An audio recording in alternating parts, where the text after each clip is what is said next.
Oh, me oh my.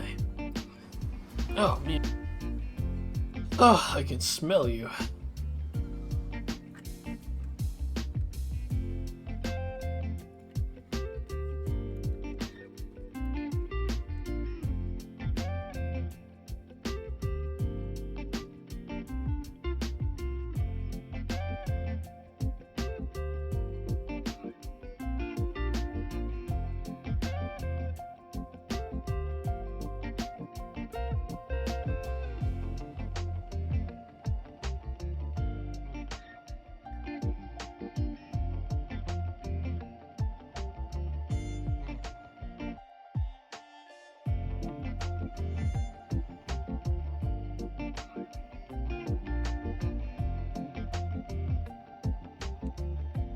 Alright. Welcome. Welcome to the stream. Tonight, we're probably just gonna focus on getting more medals. See if we can max out Monica's armband.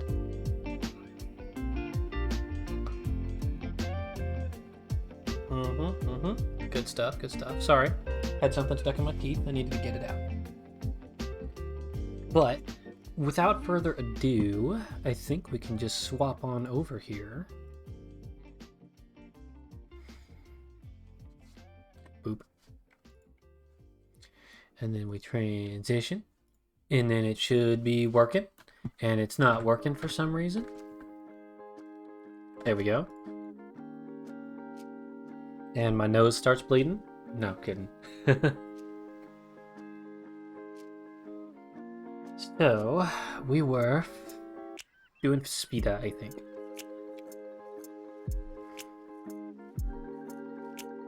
And in order to Spida, we must defeat the enemies. What is wrong with me? We can already level this up? To love? Oh, I see. What level is it? 5?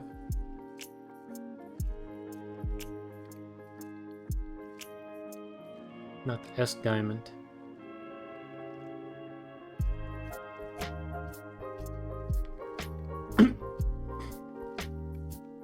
Oh gosh.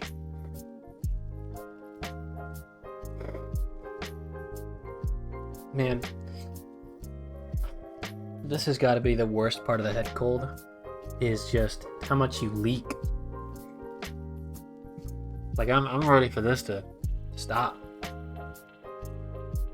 Oh, my poor nose, man. You would think after a while your body is just like, you know what, I think I've made enough mucus. But nope, it's just like you must release the floodgates. You must produce snot. Like it impedes my airways. Like I was up at work today just kind of chatting about things.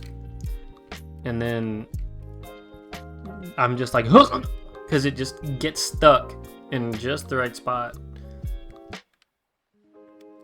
And of course, me being the suavemente guy I am, I'm just like, oh, sorry, man. Allergies bad today. Ooh, wee. Don't know what got into me. Bro, this girl heals. I can't believe I do just such a good baldy's a burly in lesson. Baldy. You know. We do the thing. Boop. Get out of here with that weak sauce.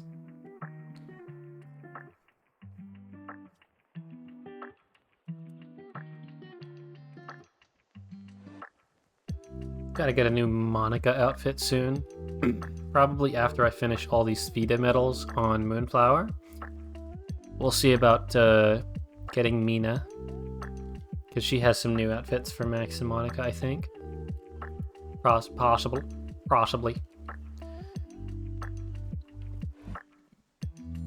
Yes, diamond.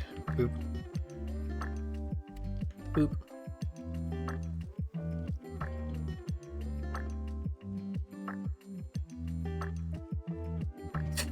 Dude was just tweaking over there.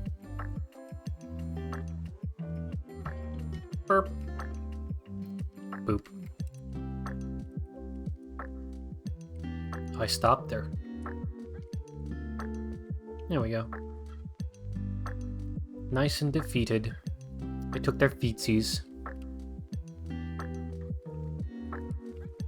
I think it'd be really cool if Monica's hair just started going hog wild right now. Be really, really interesting. Some fun stream content. You gotta wonder how dirty the bottom of her ponytail gets. Because she's literally just kicking it around at all time. Like, that's some long hair, man. That's long. I'm curious, like, the hair care she must do.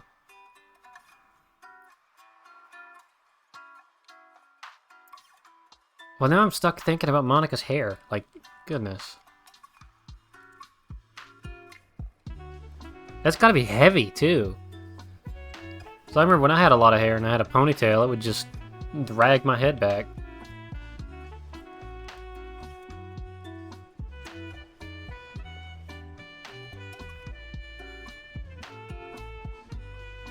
Oop. Oh, it stopped.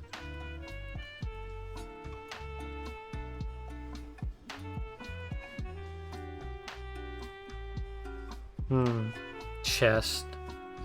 Oh, clown. Yes, that's actually what I would prefer instead of another freaking weapon I have to sell. There we go. Boop.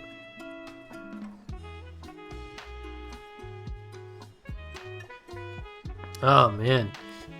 Today at work, it was busy. It was busy. We had... By the time we got into the shift at 3, there were about 100 check-ins. And at 5, there were like 50 left. Which is absurd. Because that's basically 2 hours straight of non-stop talking. Which... I mean, yeah, if you do on a streaming basis, of course. But if you have to project your voice in a loud lobby, saying the same things over and over again, it kind of gets to you. Oh, hold on. Oop.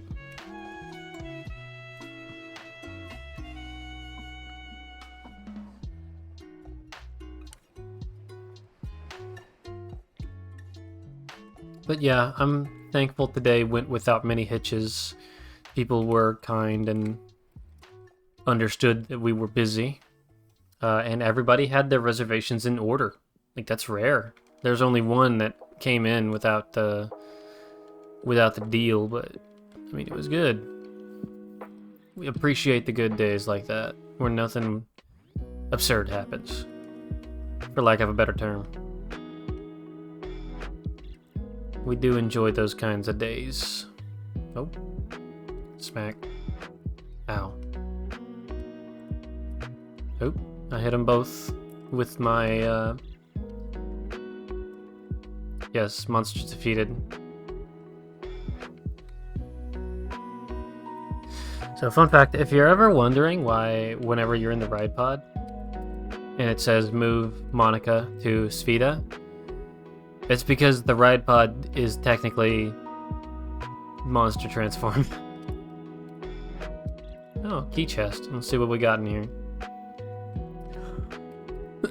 At least I'm pretty sure it's technically a monster transform.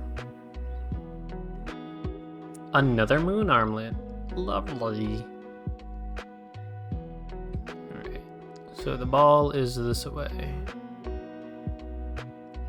Oh, that's a long ways away. Okay.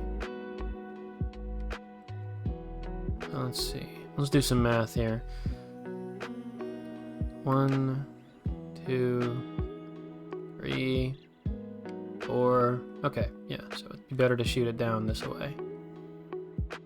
How many shots do we have? 10. 10 shots. We're going this way.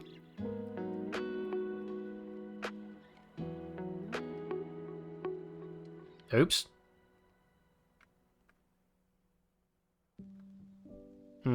Not bad.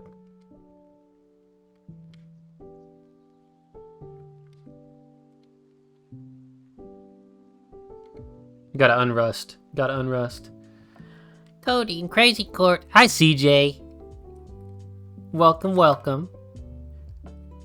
It's your boy, Mr. Golf Shot, here with some golf.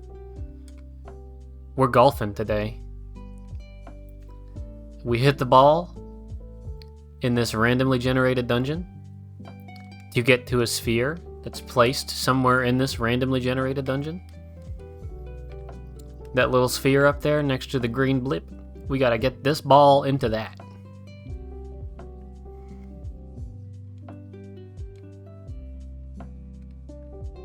It's going to be interesting.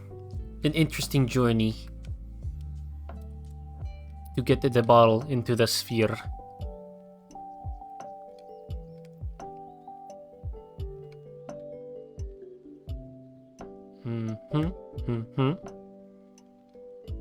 Moving Max to the sphere, move Max to the sphere. Wait, I think it's just straight up over there, so I can do this, I think, right? Boop. Yep, there it is. We've got 4 shots to spare.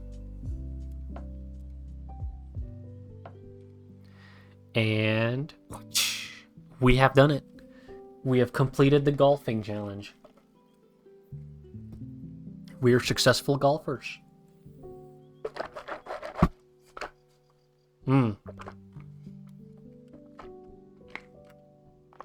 Delicious water. A steel coin. Bandit coin. It'd probably be good to put on a machine gun. You know what? I think I'll do machine guns. We like machine guns. Good DPS. Let's see here. Where's that water? There it is. Going to the next level now.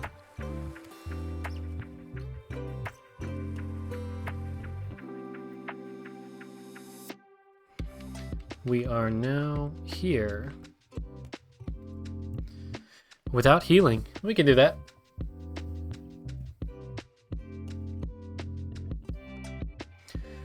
I'm excited because tomorrow I get to go to the gym and run.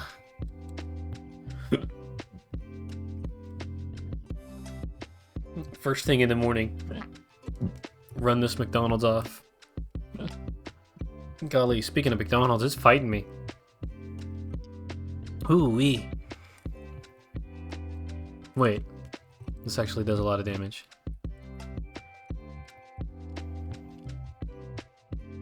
Just hit him with the magic. Till he perishes. Falls over dead. Love it.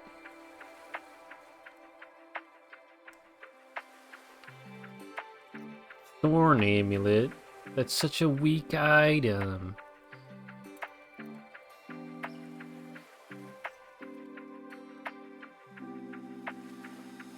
Large level we have here. Excuse me. Yeah, the McDonald's. So every time I go there, I end up getting a half-pound beef and cheddar meal. No, Big Mac and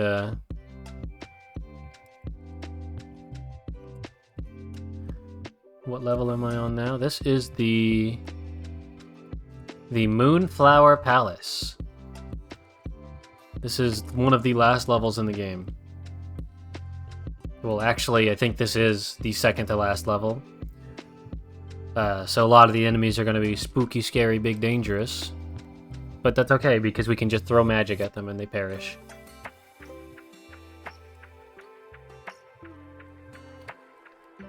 Though I will say this level is a little bit grating to the eyes.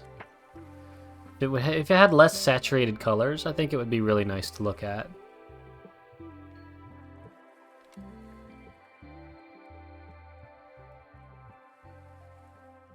Nope.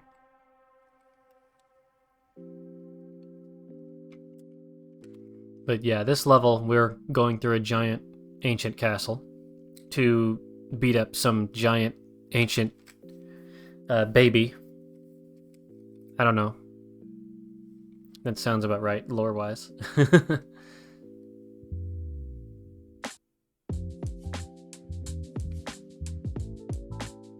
Yeah, the dude took our time travel stones, and we're really upset about it.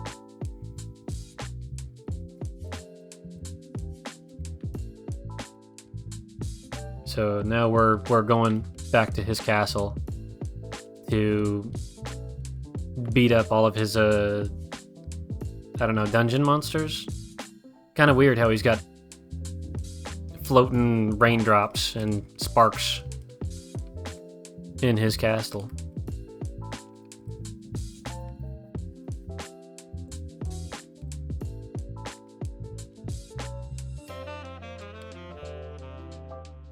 Nice almost lick.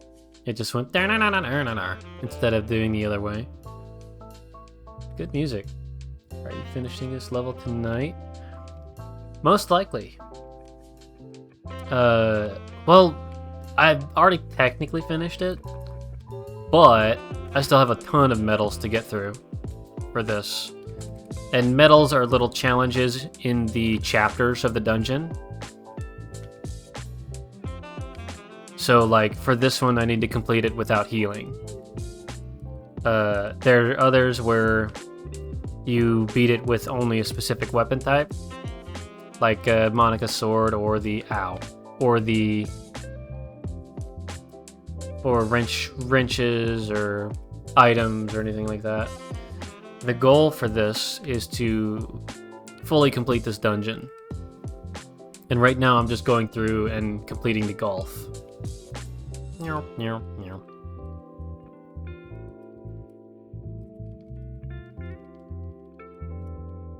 Golly, that attack is hard to react to. Burp. It's okay. We got this. I think this is level 10. Yep. We have the love.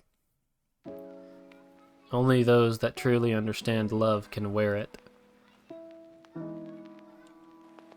So first things first, we're gonna throw a bunch of stuff on this.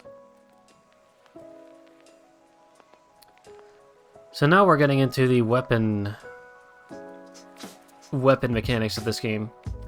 What I'm doing now is throwing a bunch of stats from items onto this drill wrench that I basically leveled up only to serve as a way to funnel more of these stats onto a bigger weapon.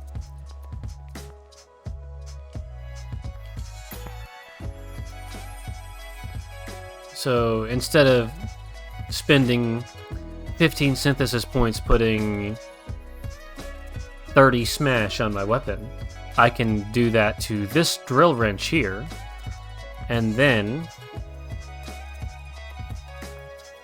after I finish maxing all the stats on this drill wrench, I can break it down, do the same thing to these items, spectrumize, and then I can take the spectrumized item and throw it on the item I actually want to be strong.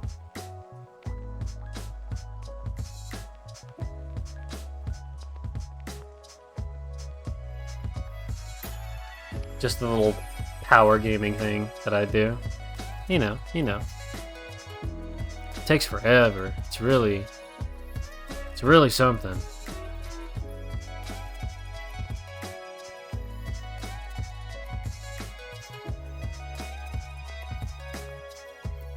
But yeah, it's a lot of goofing around in the same chapters of the dungeon, so I can finish their challenges and all that.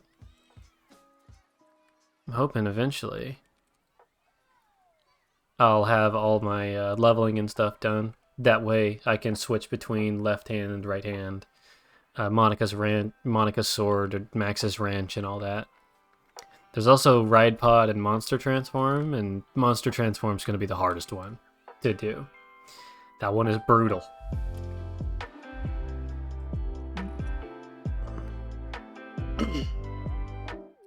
Alright, so we've got our drill wrench. We're going to spectrumize that. And the stats that took about like 100 or so synth points went down to just 5. Easy peasy.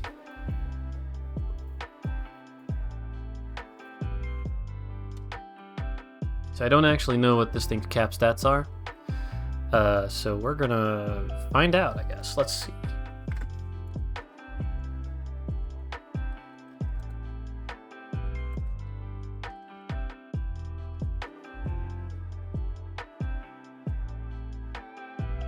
Monica Raybrand. Maximum is 500, 250 in each stat. Okay. Got a little ways to go in that case. Here we go.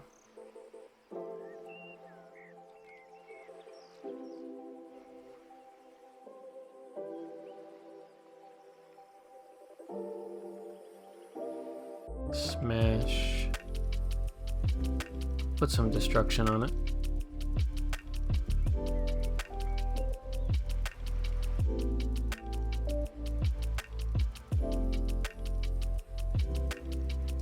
And beast.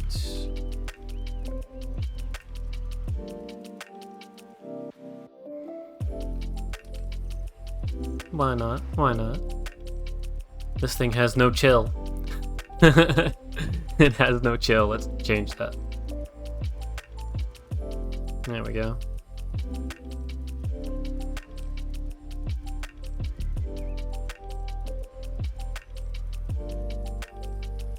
And then we'll do some lightning. Nice, nice.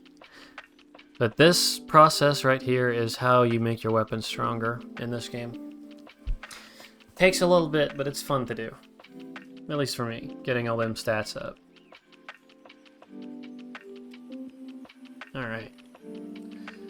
So now let's actually get back to the game part instead of the menuing. We've got to go clear out those enemies on the other side of the map.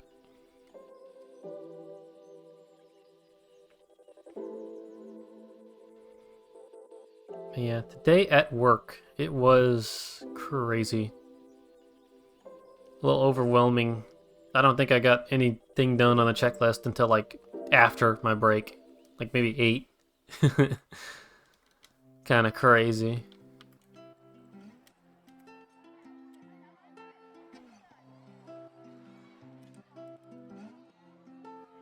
Alright, I think our armband is powerful. Is this the CC crew? Why, yes it is. Hello there. Welcome to the stream, Mr. Papi Lobito. You are wondering what's going on in this game? I am clearing out this layer of the dungeon so I can play golf. Because the time distortion and the Spheda only spawn once you defeat all of the monsters, causing temporal interference on the level.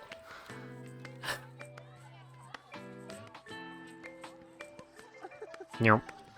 Mr. Max here. This game is Dark Cloud 2, the second in line. He beats things up with a wrench.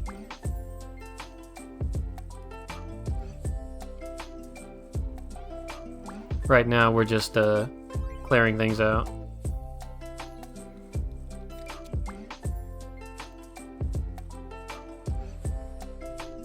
Die, die, die, die, die. Die. There we go. Just destroying. Please die. Just how fast they fall over is one of the funniest things to me. Alright, time to go play golf. In order to do so, we need to go find the orb and kick it into the sphere.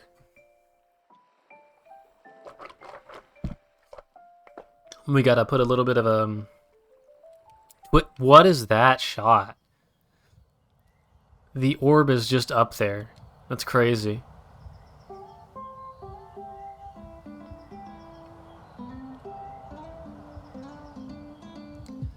Alright. So we have a shot here. This is the shot of all shots. We must get this sphere into the blue orb. And in order to do that, we must bounce it off of the wall. But there is a problem. If we hit it too hard, it will just go straight over. If we don't hit it hard enough, it's not gonna bump into the wall. So we need a goodly amount here.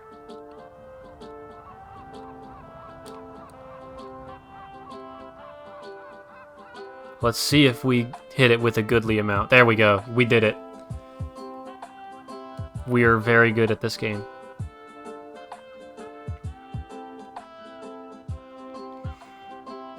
Any harder and it wouldn't have gotten into the ball, into the sphere, the spheda. We got an item we're full of, so we didn't even get anything from that.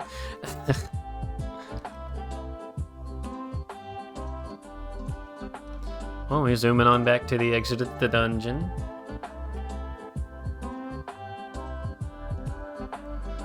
There's one thing I wish this game had. It would be sound options, so I could turn off the music and still have sound effects. But nope, this game's a little behind the times.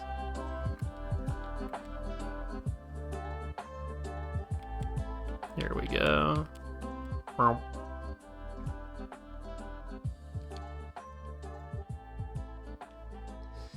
We are here to play golf. Oh, we got all the medals. Nice. So this one, this chapter here is fully complete. We do not need to worry about doing that one ever again. We've got the spheda there, spheda there, spheda there. All right, we are done with the spheda. So now what we're gonna do is exit the dungeon and work on Max's sidearm. And that'll be fun. Let's see here. So we can equip you. The classic gun. Got 7 whole attack. So we need to go get Max's father from the volcano we left him in, so he can level up our guns better. That's how we do it. So Max's father should be over here in this volcano where I left him. Here we go. A very sophisticated man in a sophisticated house.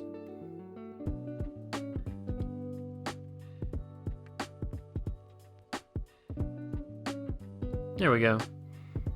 Expert marksman. Will sell you guns. He's a good guy. Flower Palace. Let's see here if there are any challenges. Only items. Only the ride pod. Yeah, we can do ride pod only.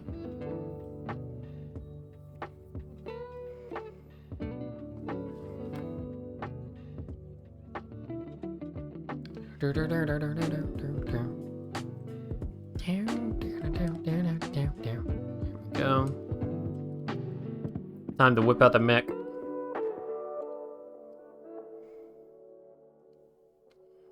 We've got slice. There we go.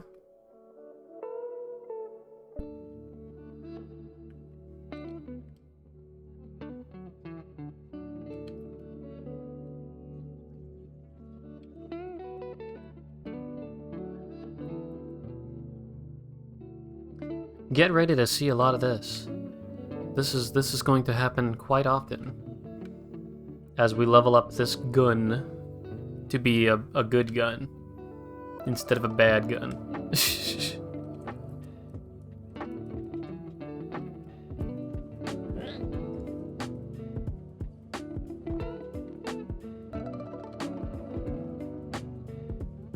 It's level 3. Goodness gracious, it's gonna take a while.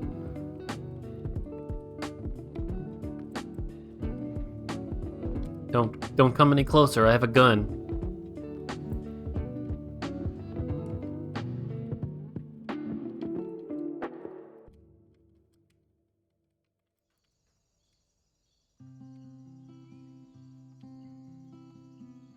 Nice. Kind of silly to me how slowly the gun levels up here. There we go. I think my wrench leveled up first. Oh well. It's ride pod time. Boop, burp, meow.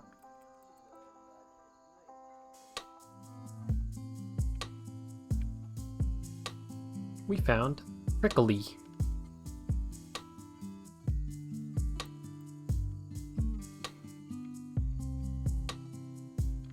We spin.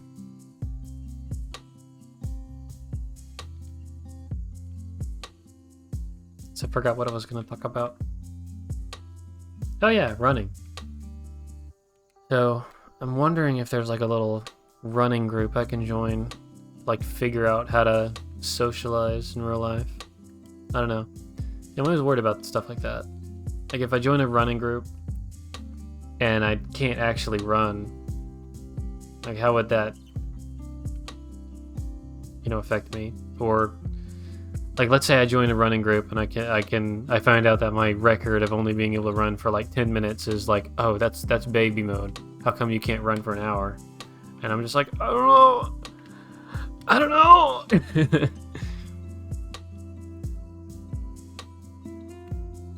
I mean, I worked pretty hard to get to where I am now. From not being able to stand for more than 5 minutes to running. It's good stuff. Good stuff.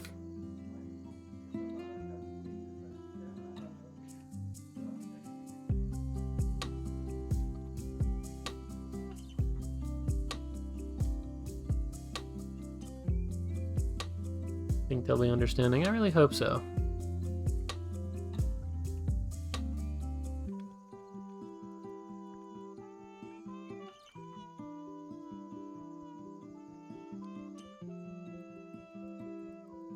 No, I sucked all the XP up with the ride pod. Ugh.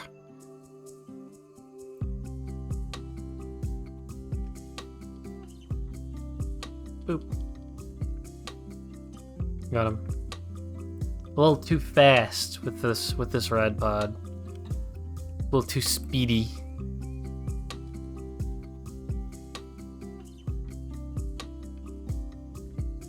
That, and I'd also like to get something scheduled as far as like game night or something.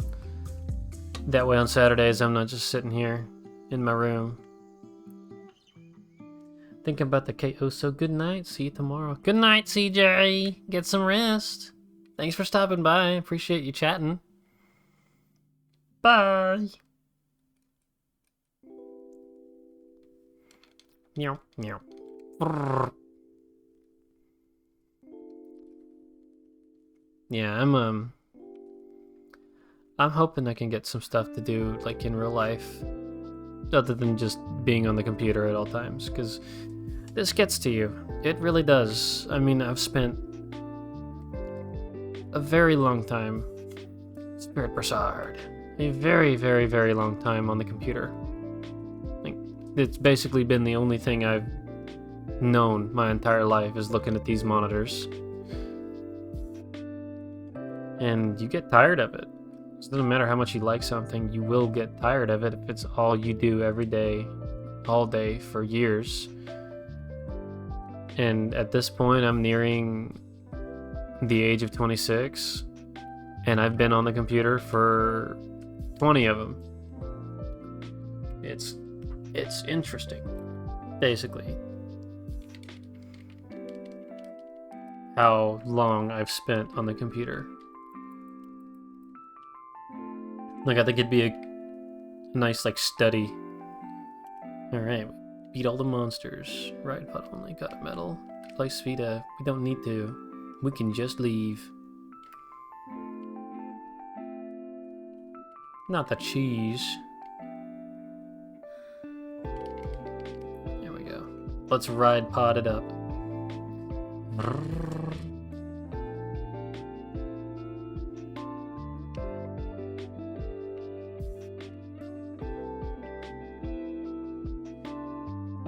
Frame perfect.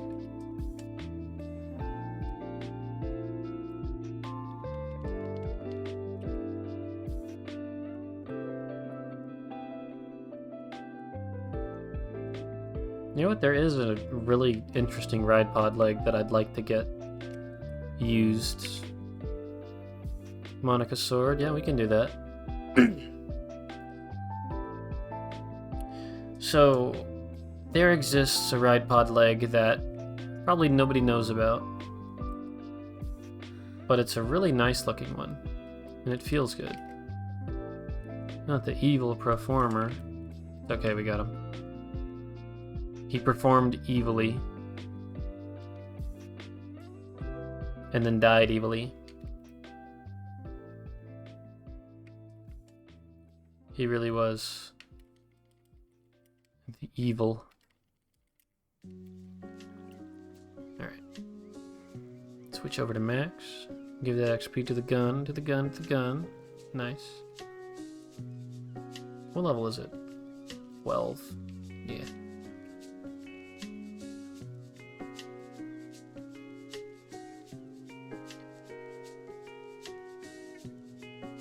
Repair powder. Nice. Boop, boop, burp.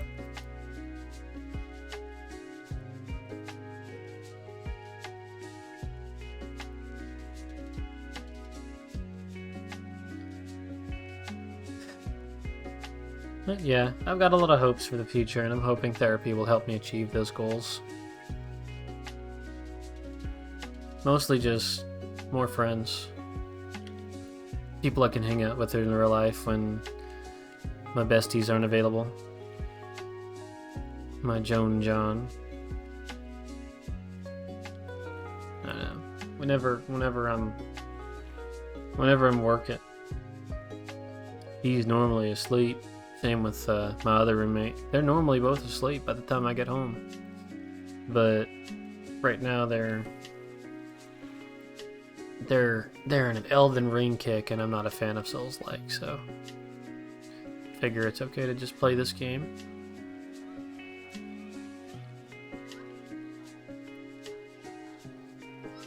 Because otherwise I would just be in their Discord throwing up poopy noises and barking and being like, why is nobody streaming? Where's the streamer? Huh? Where's that stream? Ow.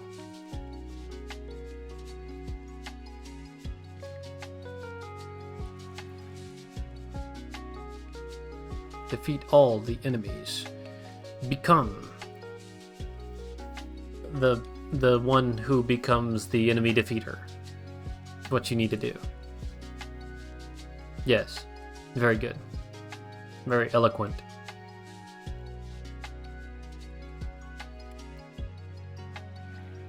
Man, earlier I was on one of my little car rants about how people have the capacity to be cruel and how it makes absolutely no sense to me.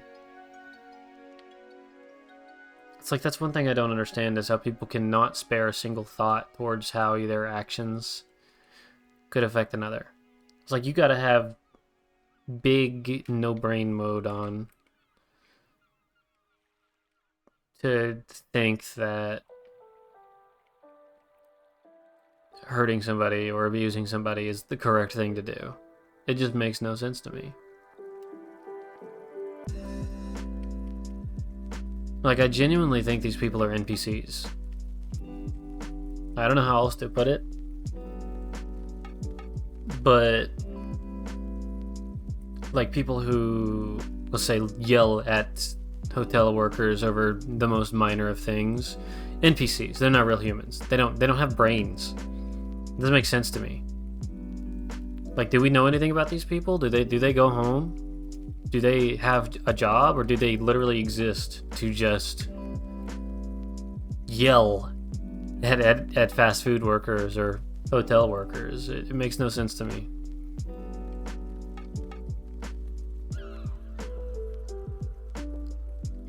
It makes me believe in the Fermi paradox, you know? Like, there's no way, from all the people I know,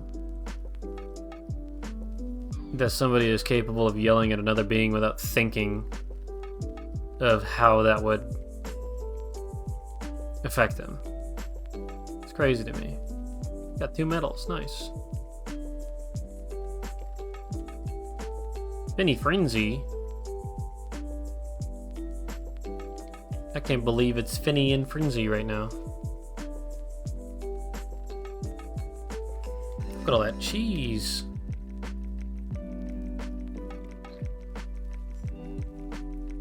I think the chest you get from Sfida after you get the main reward is similar to a key. A key unlocking chest. Oh god.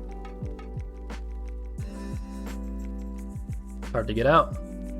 About here fighting that McDonald's still.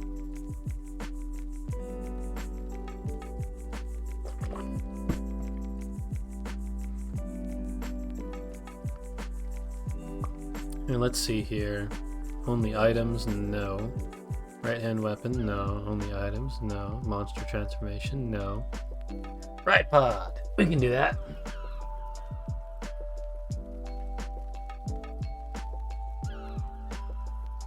Let's see if there's any weapon we can make for the ride pod that's better. Be better when I'm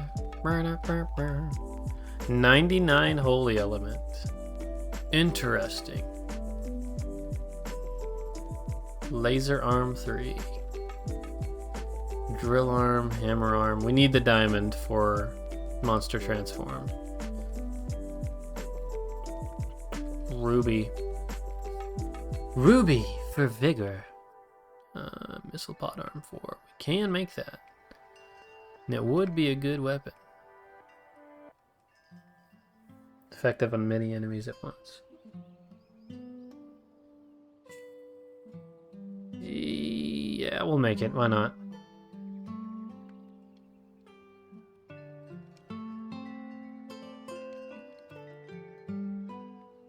Let's see how it fares here.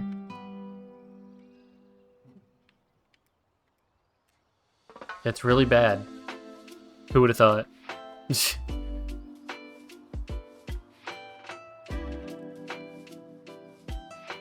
Oh, you know what we can do?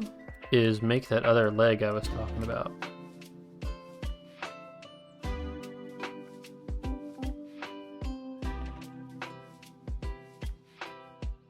Because this one's got to be one of my favorites.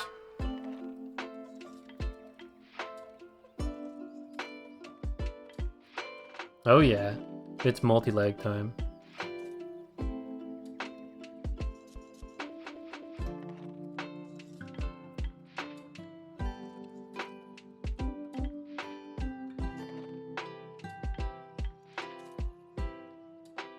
Is that not the coolest thing ever? Having spider leg ride pod? That's so neat.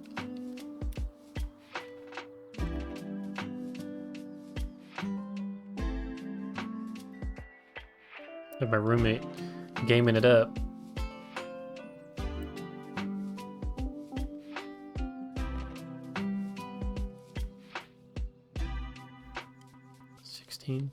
I got level 20.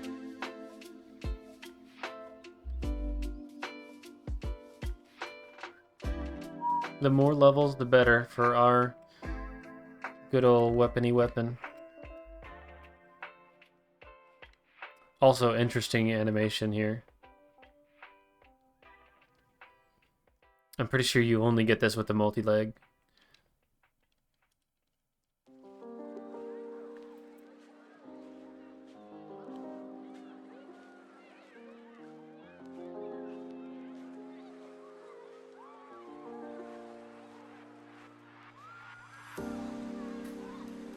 So we're probably going to switch over to the jet over here, because it is the faster way to move around.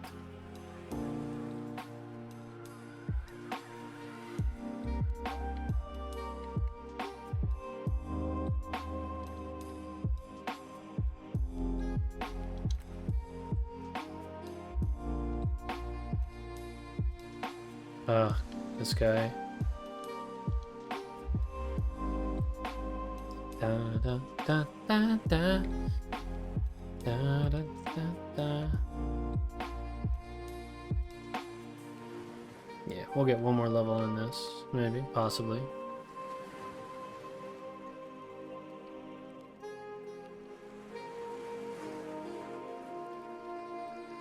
Repair.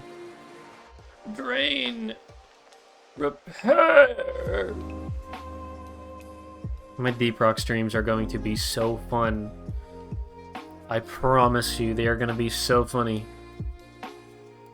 Once we get to that point, it's going to be nice. Burp.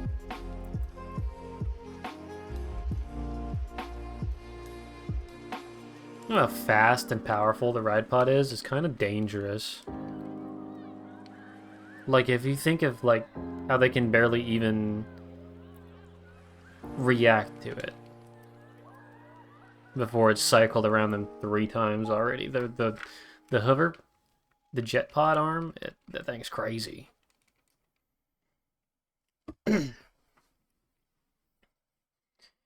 So I think this... Yeah, we'll get it to 20, actually, before we do anything with it.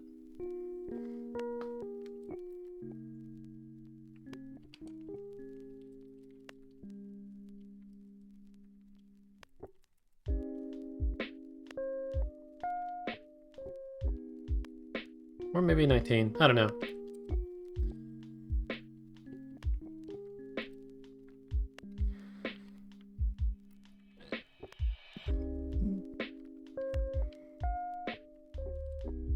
Boop.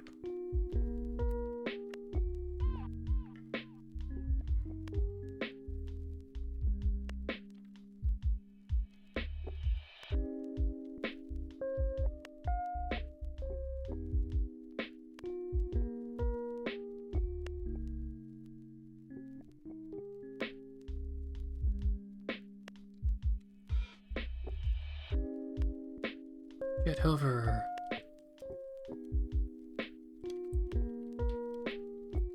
Alright, we got the Queen's watering pot. Oh boy. Now this is what I call a nice lo-fi chill hop stream you can sleep to.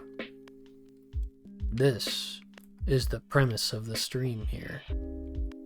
Something you watch to pass out. And then leave the viewership to me. So I don't need my viewers to be awake. I need everybody to be resident sleeper.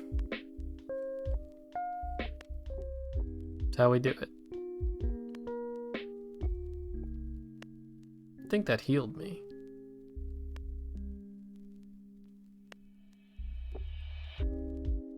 Not Miss Gorgon. Boop. Dead.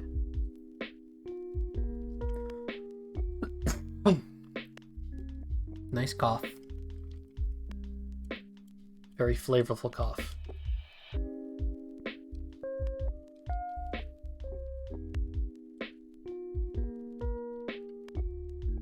Going fast. Going very fast. Gotta go fast. There we go.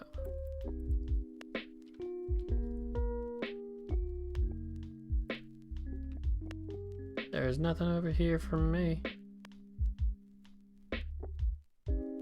But what's in here? It's nighttime. Yay.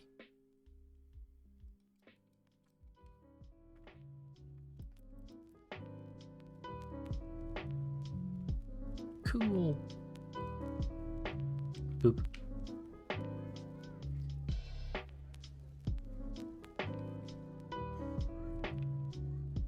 But yeah, on the topic of evil, I think it basically just boils down to how active your brain is and whether or not you're capable of thinking outside of your own perspective.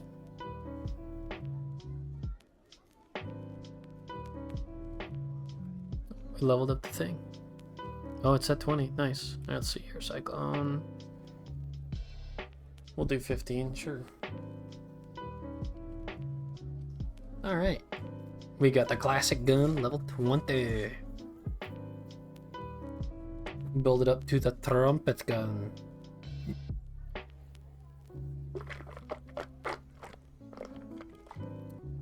Oh, this thing's a classic. Let's see. What other weapons does Max have? I need to make sure I get the right machine gun, because I think the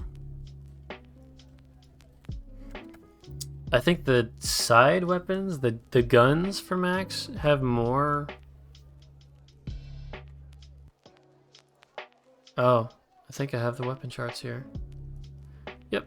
Oh no, they're about the same. Okay, so bell trigger is the one we want. I see. Okay. Alright, we've got it. We've got the path. We got the Dutch. Get out of here, cursor. What are you doing?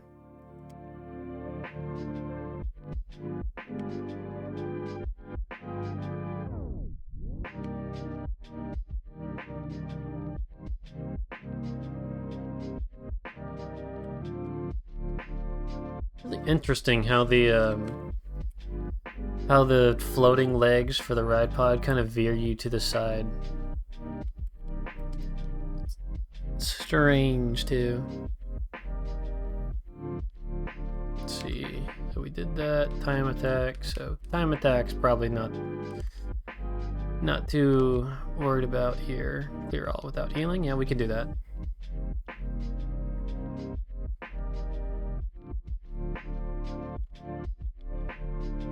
And we can do it with style.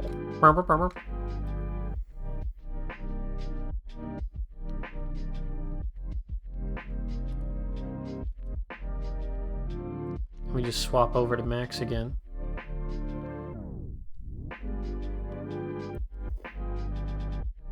Rock. Oh no. Got me with the oh no. Don't want to do that. Hit me with the booger attack.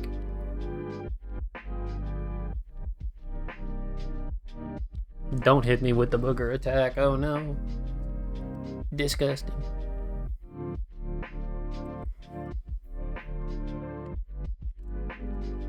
This is actually a really nice level for grinding if all the enemies are just gonna die in a few hits.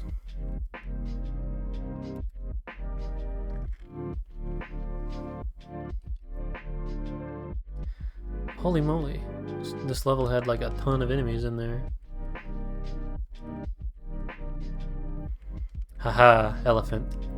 You have failed in your task to defeat me and my magic slinging ways. Defeated.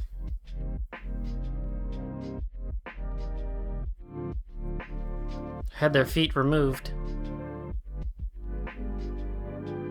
Click.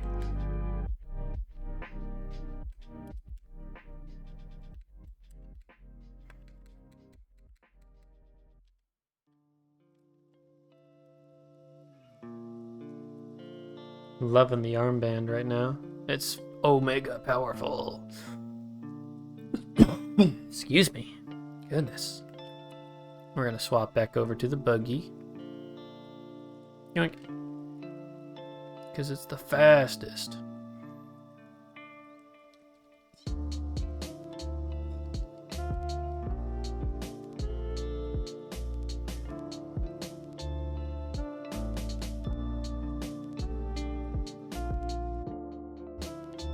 Get out of here, elephant. We hate elephants on this stream. That's like a known thing, don't worry.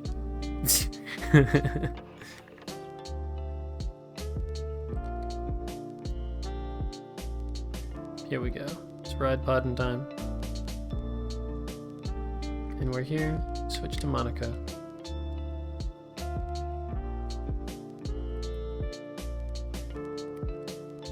Don't know how this dude missed me, but he did it.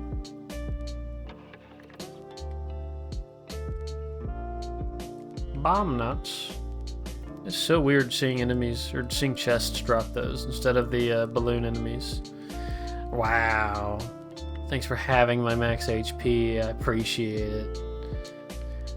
Wow.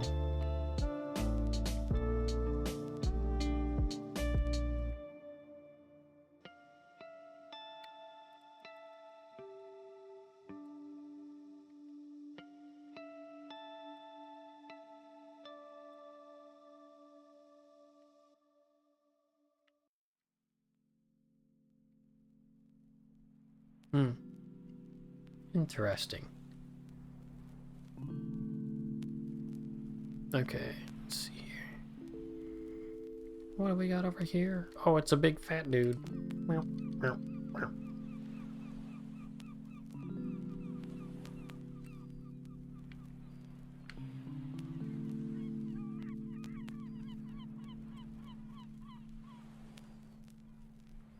I think the medals for items are still going to be very difficult to actually achieve, considering items are really difficult to, like, well, not difficult, mostly expensive. Because I'm sure I could probably make a bunch of bombs and improved bombs, or just buy them. But, golly, it'll be expensive clearing out those item-only things. Even if items do like a % of HP enemies, it's enemies HP, it'll drive up that cost eventually. Cleared the finish without healing goal. Nice. Got a medal.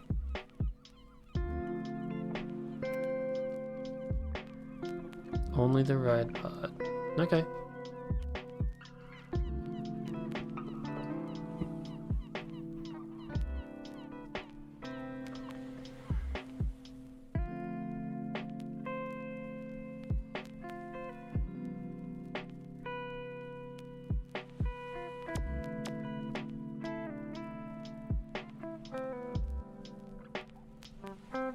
We've got more enemies to slay.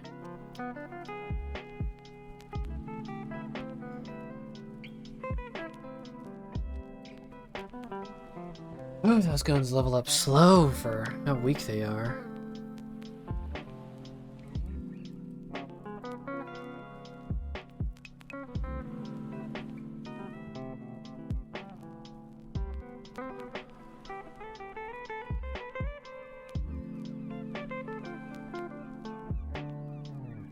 Burp. If only the diamonds dropped diamonds. It'd be so nice. I don't think any enemy can drop any gem, which stinks, but it is what it is.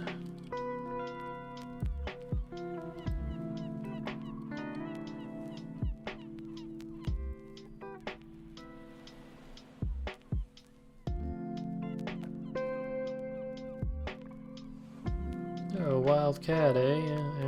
I see, wildcat, yeah, Alright, we need you to be level 20 before we level you up for the synth points.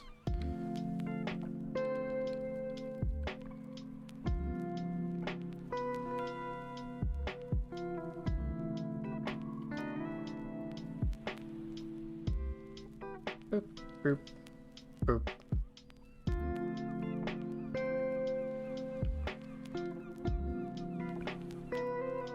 There's a chest we missed back there. That is inexcusable. Must achieve chest. There we go. It's officially 1 in the morning. I have 1 more hour in this stream before I become cooked and go to sleep.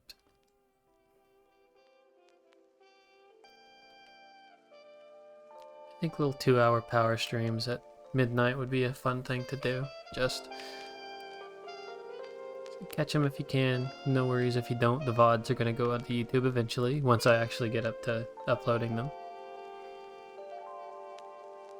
But yeah, just something to genuinely something if you're up at midnight to just catch and then go to sleep to. I think that would be pretty neat. And of course, getting to hear me, that's a huge bonus. And while I'm sure ASMR is very popular, I don't think it'd be popular for guys, or guys whispering ASMR.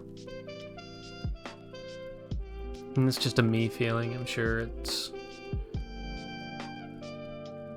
probably very popular in a small corner of YouTube somewhere, but I don't know. I don't feel like I could do that. And get up to the microphone and like whisper into your roleplay girlfriend's ear. Hey, baby. Somebody call 911. There's a handsome guy in my mirror. Oh, wait. It's just me. Johnny Bravo ASMR.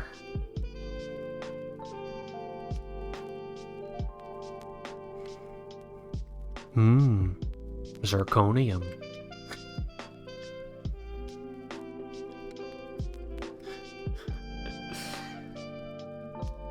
Oh yeah, there was this one scene in Johnny Bravo where he's in a museum, like the Women's History Museum or something, and they get to explaining the 19th Amendment and how they got the right to vote. And as soon as they go over it, he's immediately in the background. He's like, "Well, why'd they go and do that?" And then he gets the snot beat out of him. Just so hilarious. Listen, I hate to say it, but Johnny Bravo's a Chad. Like, this man never went out of his way to hurt. I'm pretty sure he just never hurts women. He's just a weirdo. I think he does give a pursuit. It just takes a little bit. So I'm trying to think of like the moral standing of Johnny Bravo. So there was this one scene where these Amazonians were about to throw him in a volcano. And I think they said something along the lines of, "We offer you this virgin sacrifice." And he goes, "Did she say virgin?" They throw him in, and the volcano spits him out. So he's canonically not a virgin. So he does get some. I think the show only goes over his failures.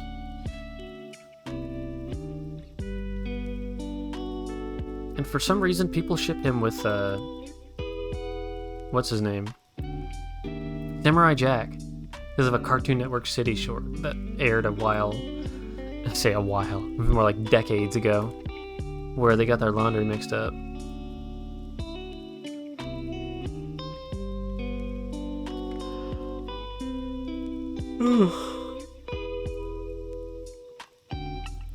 Yeah, no, there's whole fanfics about it on Archive of Our Own.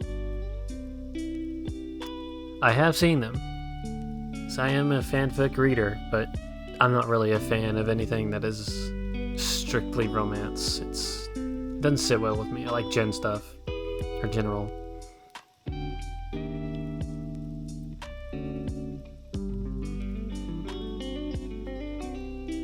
Like, I'm here to read what would happen if somebody reincarnated into One Piece and knew what they knew now.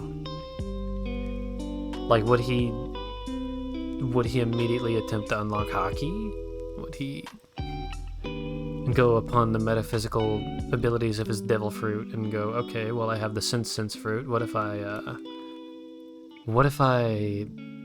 oh geez, I lost track of time. It's almost like I lost my sense of direction. Wait a second. If I can control senses, what's stopping me from murdering somebody's sense of self?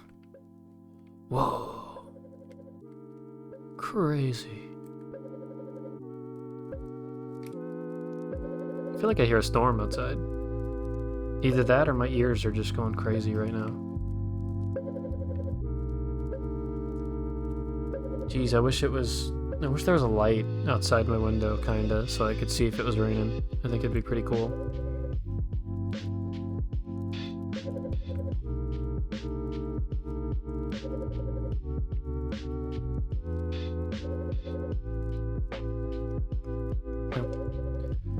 Oh.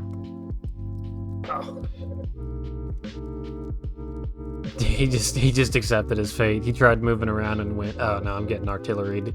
A goodbye. I do not have the clock hand. You know, you think you have something, but then you don't have it. So you gotta go back to the past. Excuse me.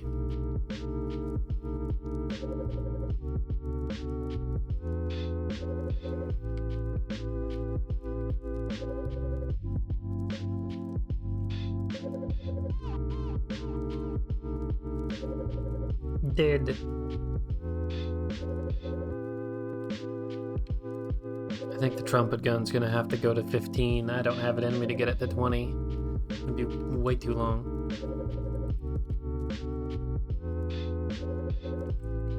The sturdy cloth. Cut from a different cloth. Yeah. No, there's a really good fanfic for One Piece called This Bites that I always recommend to my coworkers anytime we get on the topic of talking about like reading material. You know, I don't really have a whole lot of like real books to read, and that's something I do want to rectify one day by going to the library. But This Bites is like a chronicle, and it only covers pre-time skip.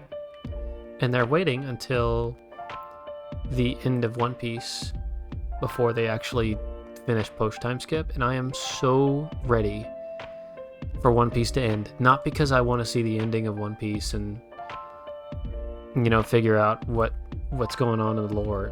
I just want to see This Bites get updated, because I'm more interested in that piece of web novel or a piece of fiction than One Piece itself. I don't know if that means I'm a weirdo or not, but golly, they just did that novel right. Or that fanfic right. And it's one of the few I wish would actually get adopted as like a comic or something. Because it's so good. I don't know how else to describe it than just good. It's 2 million words. It's just so much reading material, and it's so enthralling. So remember the first time I got hooked on it, I would do nothing outside of work and then get home, eat, and then read. It was that to me. And you are very nice. If you don't mind. And it covers the story of the main character named Cross and the Deuteragonist, Soundbite, which is a transponder snail that ended up stealing Cross's devil fruit and also Cross's cell phone. Cross was reincarnated into the world, and he was supposed to still have his cell phone that still had infinite battery and this, that, and yada, yada, yada, and a devil fruit. Well, guess what? Transponder snail eats it, and he becomes the meme. I want you to think just Bumblebee from Transformers, but just memes. He was just memes. Memes and silly songs. Man would... So Soundbite, the transponder snail, ate the sound fruit, became a sound snail.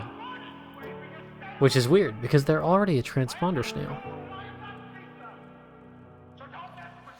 So, a transponder snail having the ability to create sound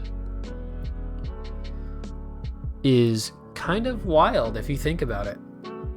Because they already can just hijack things. They're already basically the wireless cell phones of the One Piece world. So what's stopping Soundbite from just playing sounds anywhere in the location, and they use this to their advantage in fighting.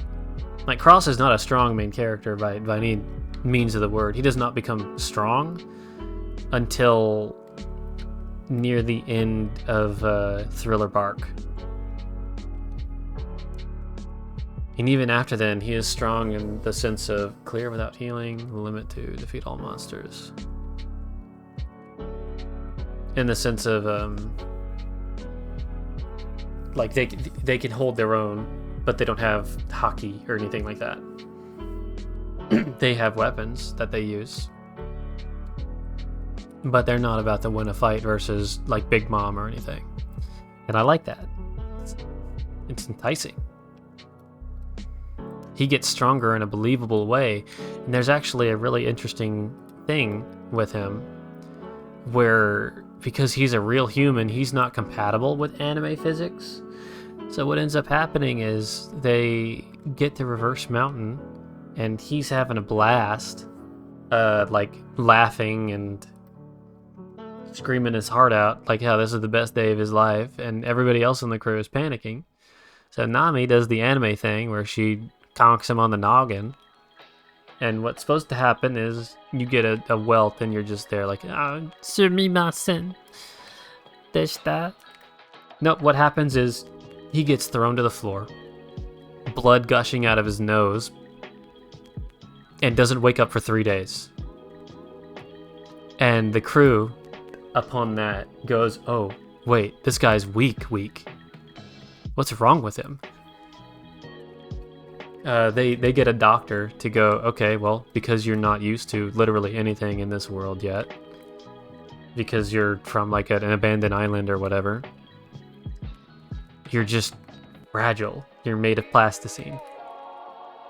So it makes sense that Nami, this character who's native to the world, who is used to getting thrown around, like in anime physics wise, when she tries to do the anime thing of just conking somebody on the noggin and throwing them to the ground, Cross does not sit well, because if you do that to a human being, they're liable to die.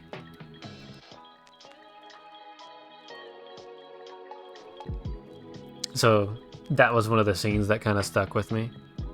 And they rectify this by saying, well, he was just recently isekai'd, so as his cells die and recreate themselves using materials from the One Piece world, he will eventually get stronger. Eventually get strong enough to withstand these things. But it doesn't work out like that. And it's really, like, fun. What ends up happening to the main character in this novel.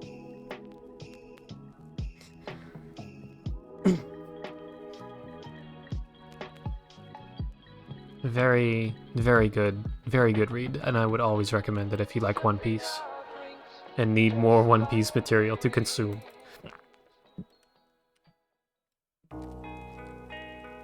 Стоишь на берегу и чувствуешь соленый запах ветра, что веет с моря. И веришь, что свободен ты, и жизнь лишь началась. It was a poison trap. И губы жжет.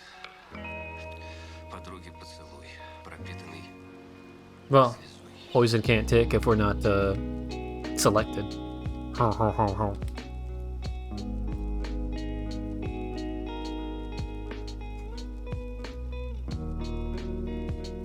Ow. Okay, it does a percent of your health. Good to know.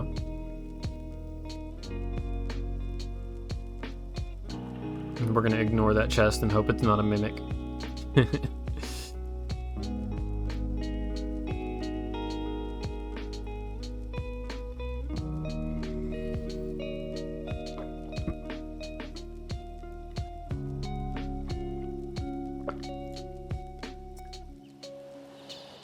Wonder if that poison timer is anything. Like, if you're out at a certain time, then you take damage. But if you just keep swapping characters, you won't take damage. We'll have to see.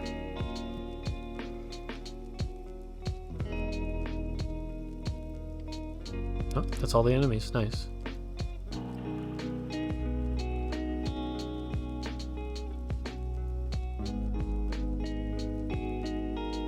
I think I'm right about the character swapping thing.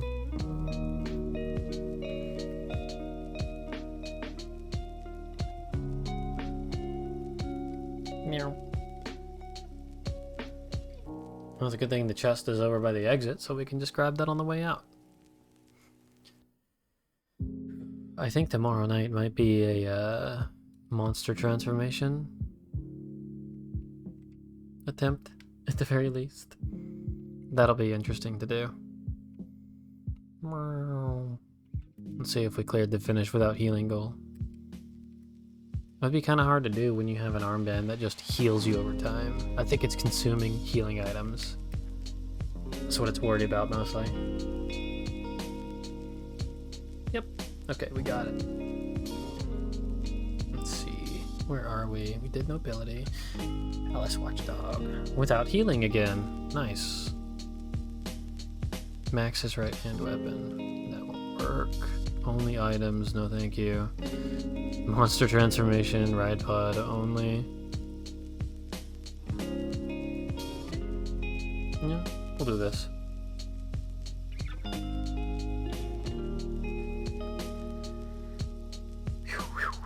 Yeah, we've got a few more in us.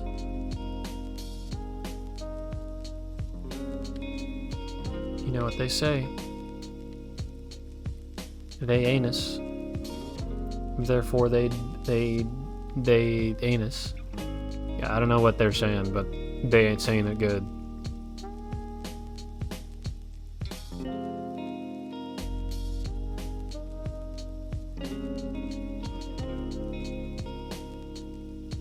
Yes, it's ride pod time. Good stuff here. Good stuff happens in ride pod. Creepy stuff happens in Moonflower Palace. And it's up to Max to save the day.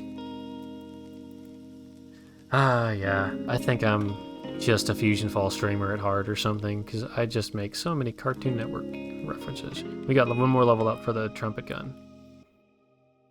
I've been so focused on just yapping that I haven't really looked at the progress of the gun.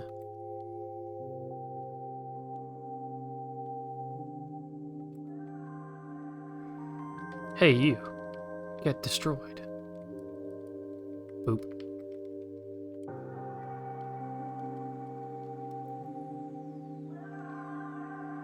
King Arthur and his trusty minion, David.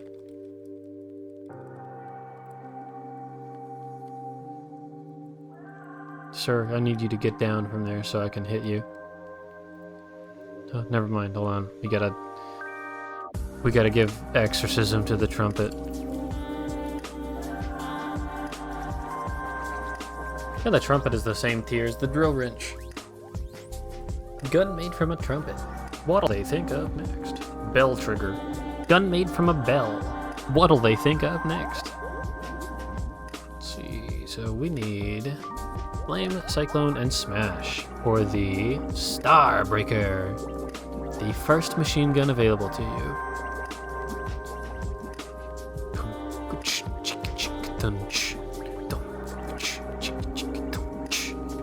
Sigma bazooka. You can't do that to me. You can't use Sigma in the weapon name multiple times. That's messed up. I'm over here Sigma-ing my Sigma off right now. Got him. We beat the leech.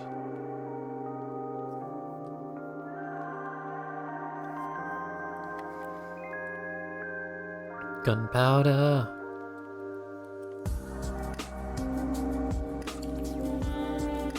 Can't hit this. But it's funny how strong the ride pod is. Like with the movement you have from the jet hover, it's just, you are untouchable.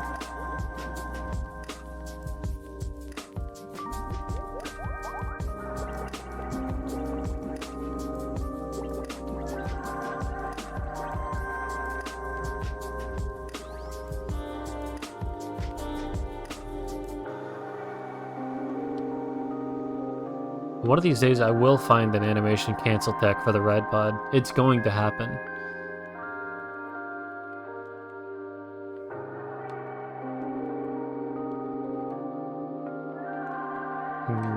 Enemy over here in the corner. Got him.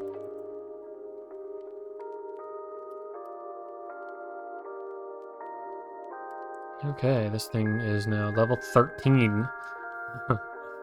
Alright then.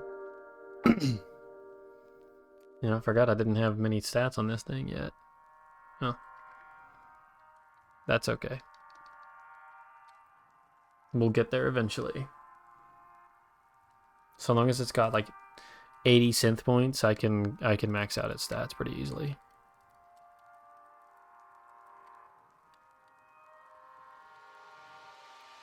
Oh, that was fun.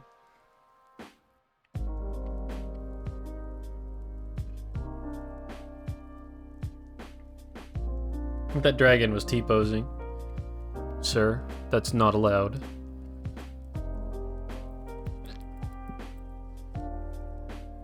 You cannot assert dominance on that which you cannot assert dominance on. Silly. Silly Billy. You cannot read my mind, you silly Billy. Man, I think it would be so cool to just have a bunch of friends watching Venture Bros with you on stream. Man, that would be neat.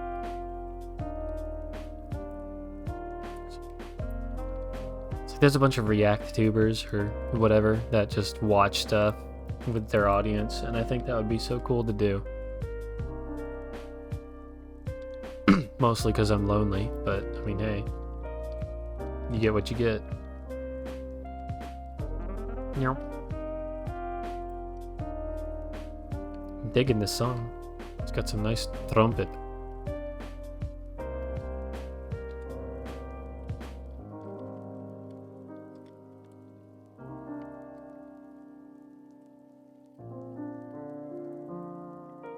Meow.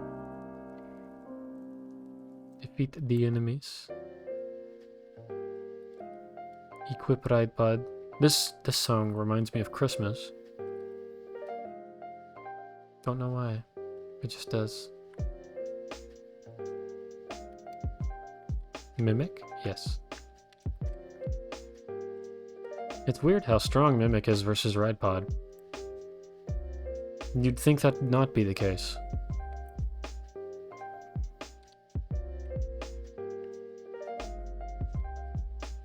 So weird, my thought process sometimes. Like, word? Maybe. Possibly? Maybe. Oh, got hit. Boop. And then we're in a dead end. So that means we get to go all the way over there again.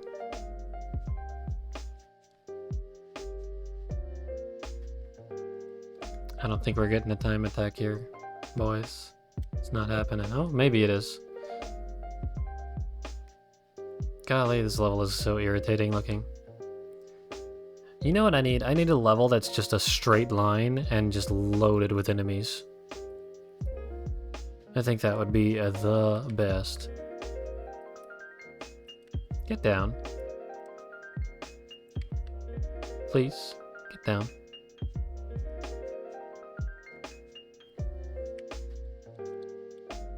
Thank you. See, that's another thing about ride pod weapons is that they chew through repair powder. And that was apparent even in the first chapter. You never wanted to use it unless you had to.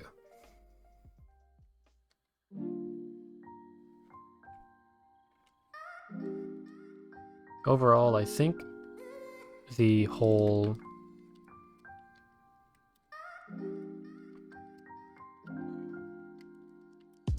getting ride pod fuel from rocks, I feel like that might have been an accident. Got the ride pod clearing metal, yes.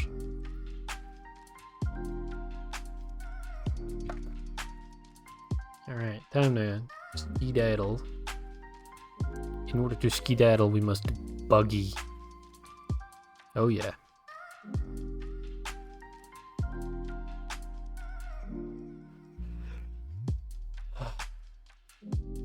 Getting toasty in my room. I think my body is entering rest and digest mode, which is code for... Did I eat all my chicken nuggets? I did. I literally had a Big Mac meal, a large fry, and 20-piece chicken nugget. And I still keep this funky fresh figure of mine.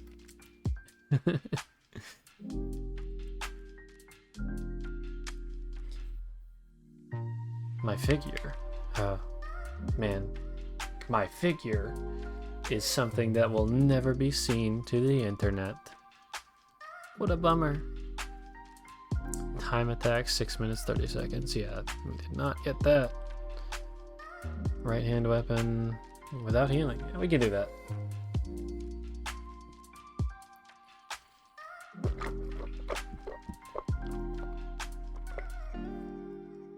Alright.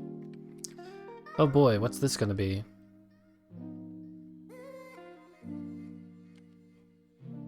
Thanks. Hopefully that did not ruin my chances of, you know, doing the thing.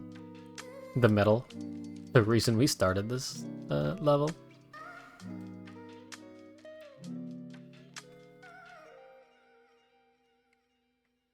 Yeah, it is getting pretty toasty in my room. It's probably about time to kick on the fan.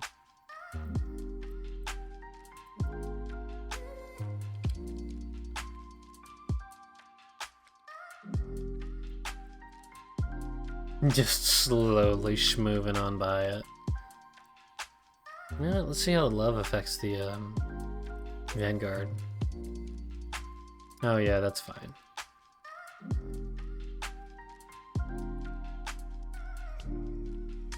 Perfectly fine. An acceptable rate of murder. Blue paint. Wow.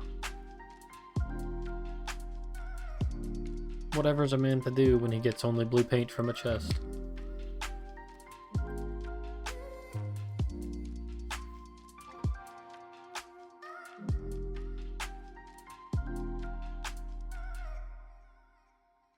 Do we have thing? We don't have thing. Darn. Bummer. Oh boy, time to sling some magic.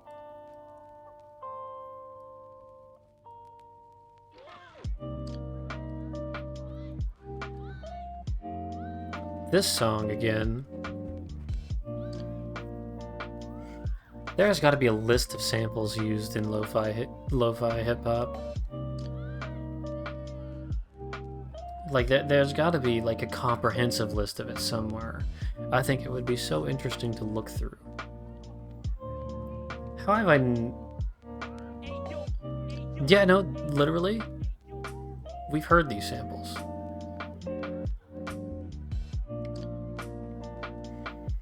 Like when I thought I'd heard Bittersweet multiple times, it turns out that is an actual song. Hey yo, you better flee, Pops.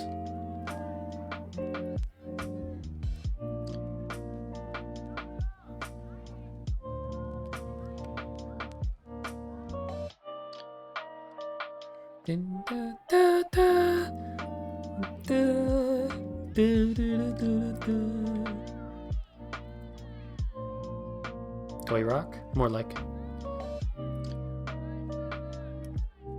Dead.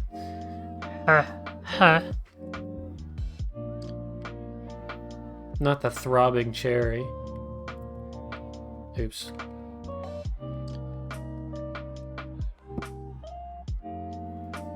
You know, I probably don't want to refer to it like that ever again. That'd probably be a very good idea.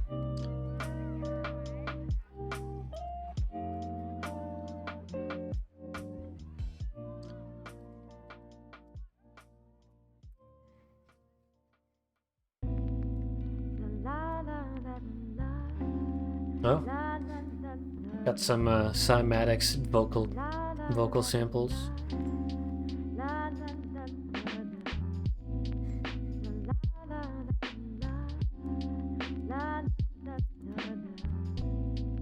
There sure are a lot of freaking enemies over here.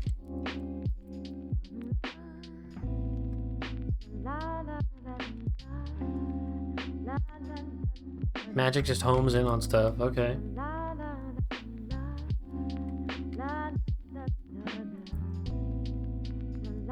How about this? What are you gonna do about it, sir? If I just over here, just shoot magic at you.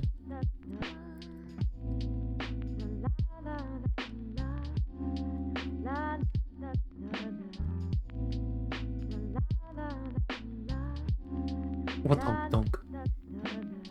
So funny. So silly. So dead. What level is this thing? 7? Yeah.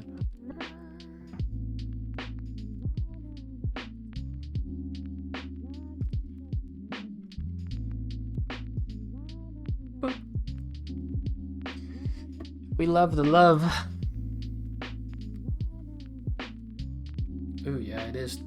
It's getting hotter and hotter in here. And I'm already in a state in which I cannot remove any more layers. You can guess what kind of state that would be. Ha ha ha ha. See, now if I were attractive, making that kind of joke would be really funny and like, haha, wow, I totally want to see you in that state. But when you're a guy and you're a sub-8 male and you have a negative canthal tilt and you're 5'8", nobody wants to hear it.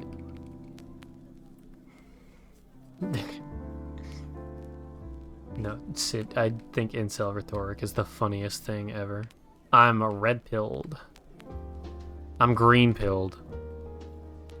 I like the color green because aliens... Okay, no, I can't get a girlfriend because aliens abducted me. Sorry, wait.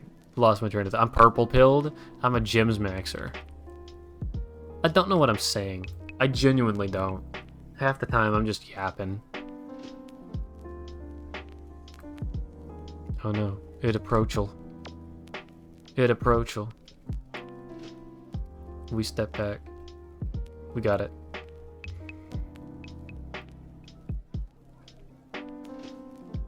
Shortest. Nice. Nice shorts. We got their shorts, yo. Nice. Okay. Here we go. Boop, boop, boop. Cheap viewers? No.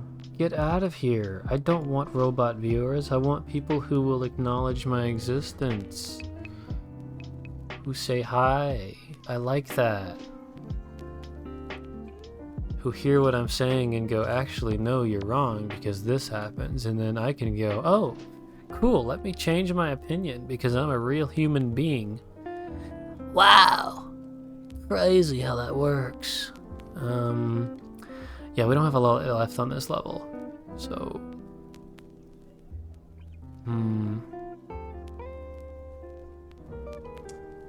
You know what? What is there to do right now?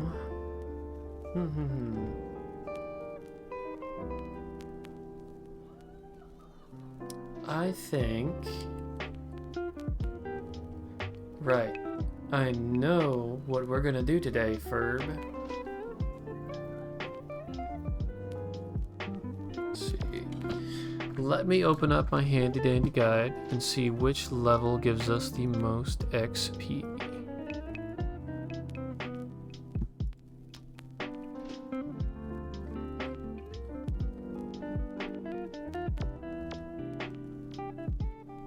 Dore, dore, dore, dore. Moonflower Palace. Palace of Flowers.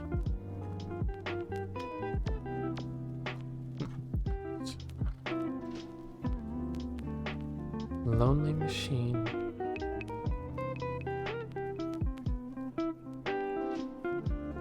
Alright, so we need to see which ones do the most ABS. Road to Memories.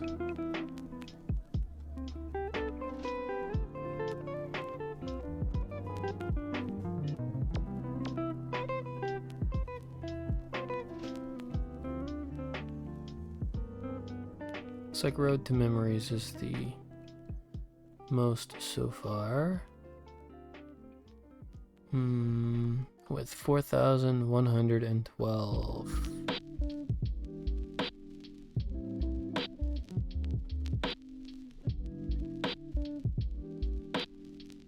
Crush the Undead with 4,312.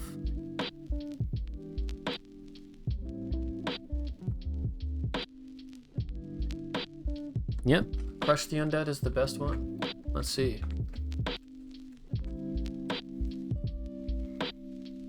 And that is this level, right? No?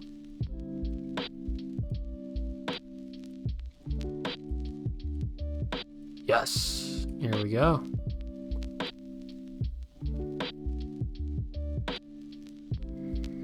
We're going to swap between leveling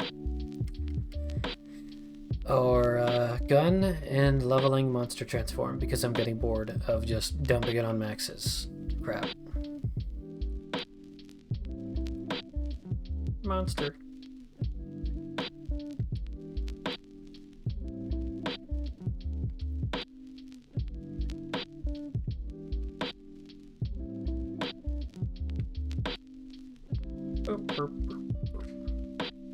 Got him.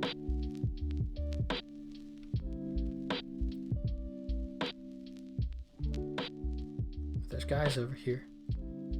We're gonna beat them up. Oops, wrong character to switch to. There we go. Monster Transform time.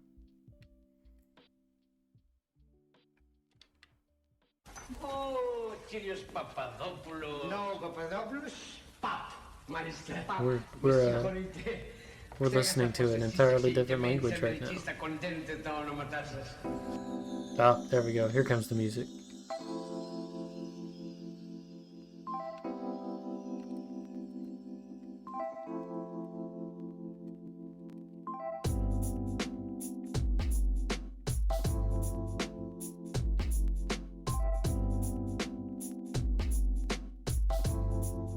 Die. That's the opposite of dying. How dare you?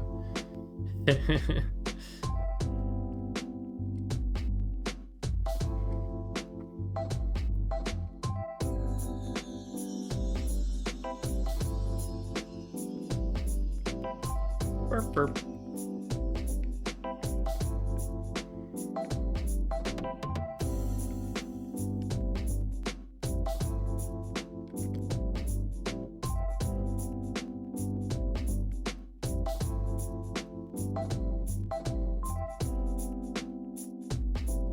Genuinely curious why it takes so much to level these dudes up.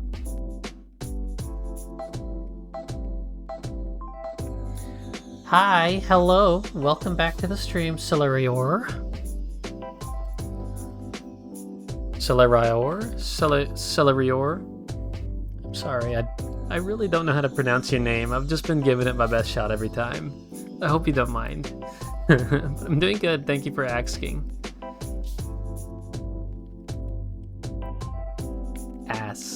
Asking.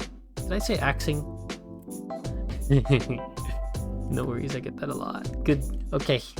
Alright, cool. I'm not the only one. Listen, I work at a hotel. My main job is literally just sitting there butchering people's names all day. And then every now and then somebody from Japan comes in and they're like, wow, how'd you pronounce my name right? And I go, I'm a weeb. Sorry, Shigeru Miyamoto. I have a lot more experience pronouncing Japanese names than anything else.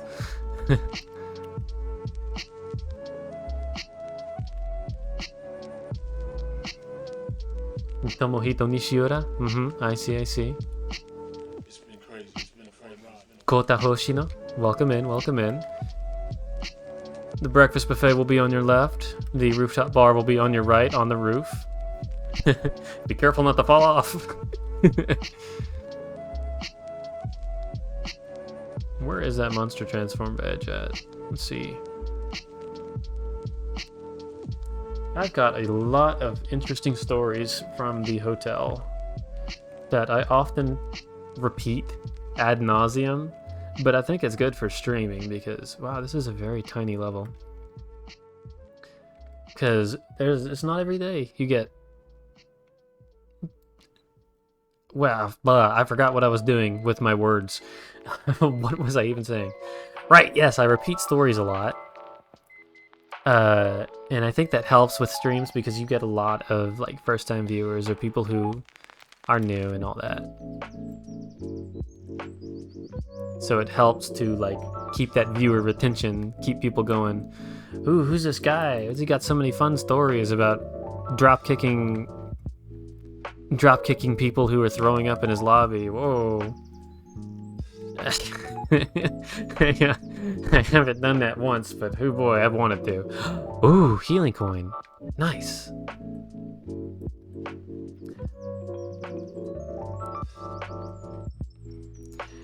Yeah, I used to work the overnight shift in downtown Austin, Texas, right next to a large amount of bars, and it was certainly an experience, to say the least, having to consistently deal with people who just don't know what they're doing or who cannot function, who will come to your hotel lobby with a key card for the hotel that is not yours and will straight up fight you to get up to the elevators, and then come down and say, my key card doesn't work. And it's like, well, yeah, of course it doesn't work. You're at the wrong hotel, dude.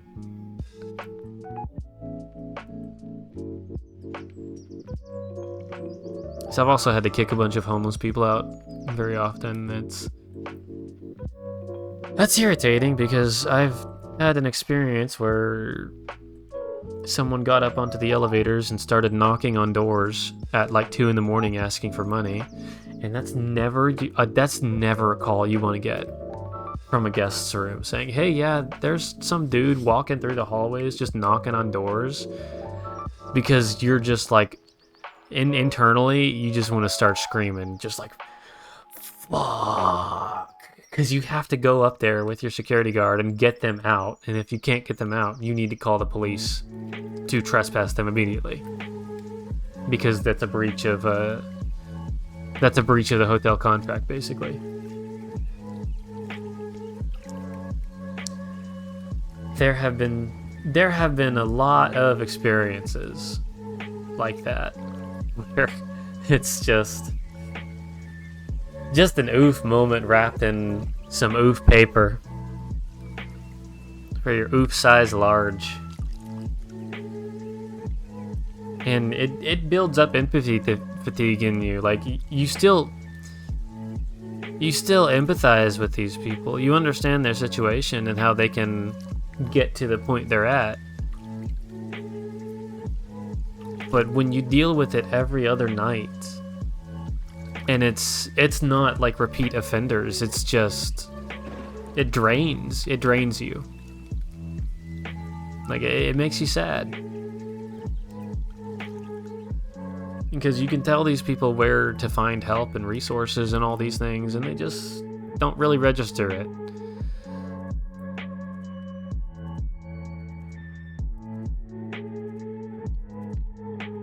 I do not. I moved to a new city. I'm still working at the exact same brand, same hotel, just in a different city. Basically, what ended up happening is I wanted to move to Tennessee because I've got some friends here that I wanted to live with and be around because I've known them since 2009. I was talking about this offhandedly with my general manager one day, just being like, yeah, hey, I've got some friends over in Tennessee, and I was kind of looking to see if I could move over there because I don't think there's going to be a whole lot going on for me in Texas. And he goes, oh, is it this city here? And I go, yeah. It's like, hey, my good friend is there. I can send him an email. Hold on. And you're not gonna believe this, but basically, as soon as he sent that email, I got a phone call. Not even as I stepped through my door to my apartment when I got home that morning, saying, "Hey, Axel, right? We're wondering if you wanted to come work for our hotel. Is there like a good time period? Do you have plans on moving? This, that, and the other?" And I'm just like, whoa, whoa, whoa. Yeah, sure. And then I got transferred over.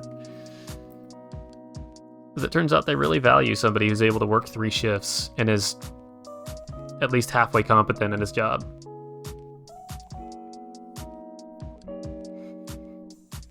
I always like telling that story. It gives me the warm fuzzies.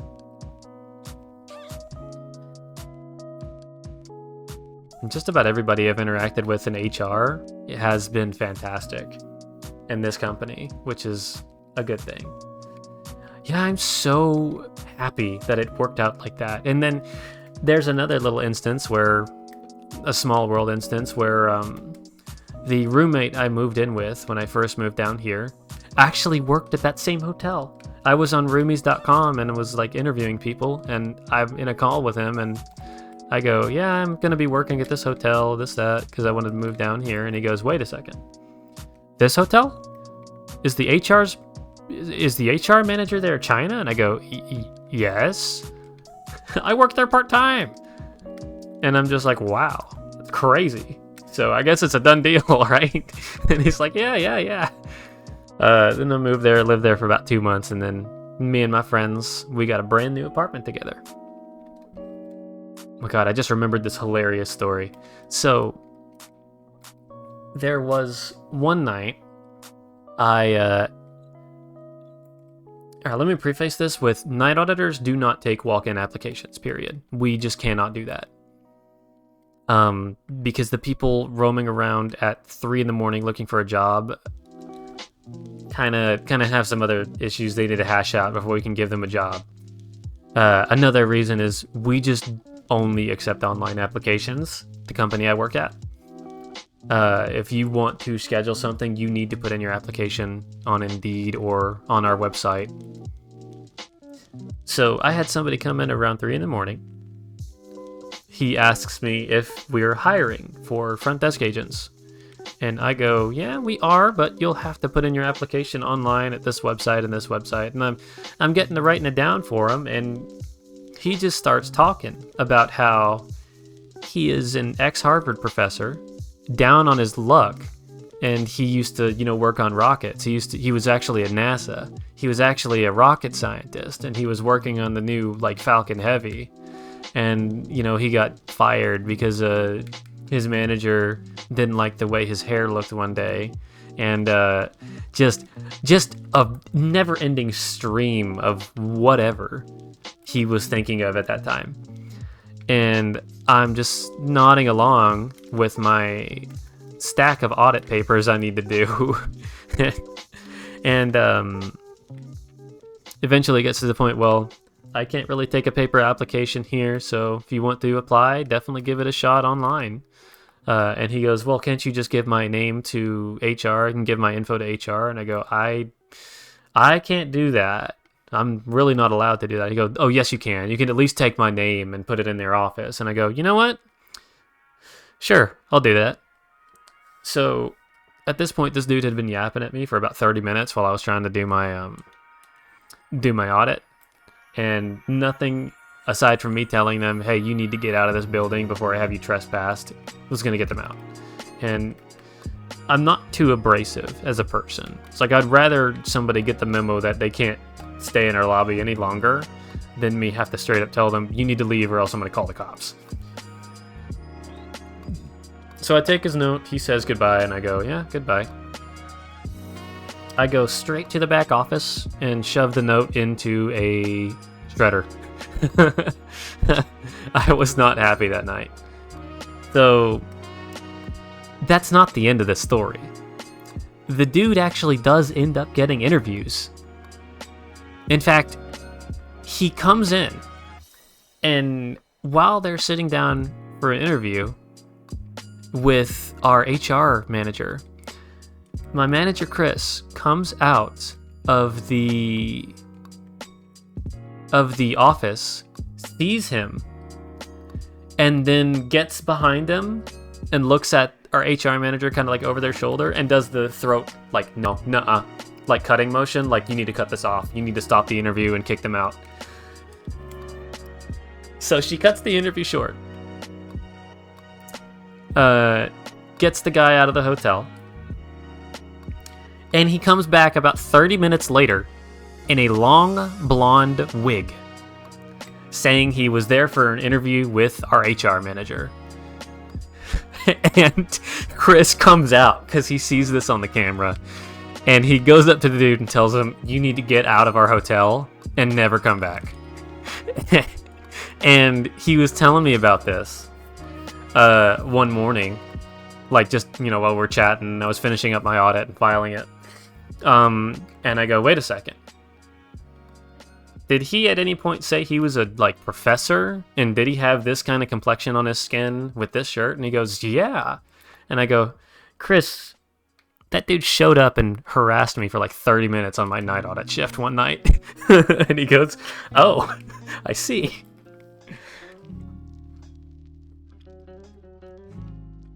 So yeah, funny story there.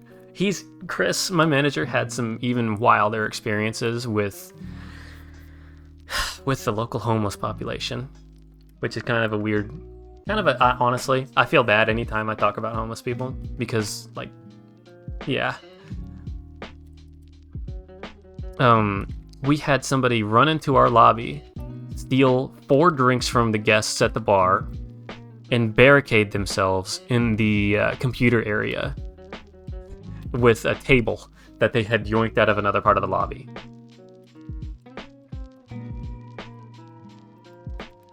So I come in on the night shift. Everybody has just got their bearings from this scenario. And I come in and I'm looking around. I'm like, why is everybody so tense? What happened? And then they go, there was this weird dude who just started chugging other people's drinks and having a schizophrenic meltdown. And I go, oh, how did I miss this? It was 2 hours ago. So they pull up the camera footage and I see it and I'm just like, oh my God, y'all are okay, right? Because I was friends with a lot of the other shift, employees there. So I worried about them because, on a night audit shift, we're allowed to just straight up go, no, you need to leave, get out or I'll call the cops. So on the day shifts, you got to be a little bit more, so I want to say soft, I guess. A little less abrasive. You can't let it be known to somebody straight away that you think they're homeless and that you don't think they're allowed to be in the lobby. So you'll need to go up to them and be like, hi, are you a guest here? Can I help you?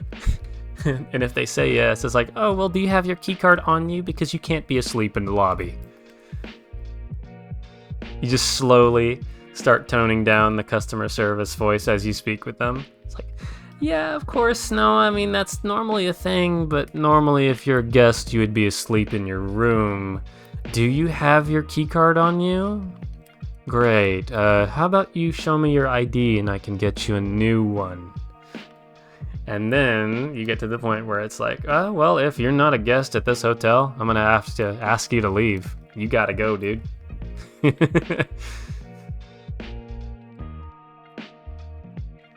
Good old hotels. Good old hospitality. You meet some characters there. Yeah, I know all the tricks. So 9 times out of 10, I get people to find their keycard again when they come down to the front desk saying, I lost my keycard. Literally just getting them to go check through their wallet for their ID, and they pull out their ID and it's behind it. And I go, hey, is that your keycard right there? Like a magic trick. Like a magic trick every time.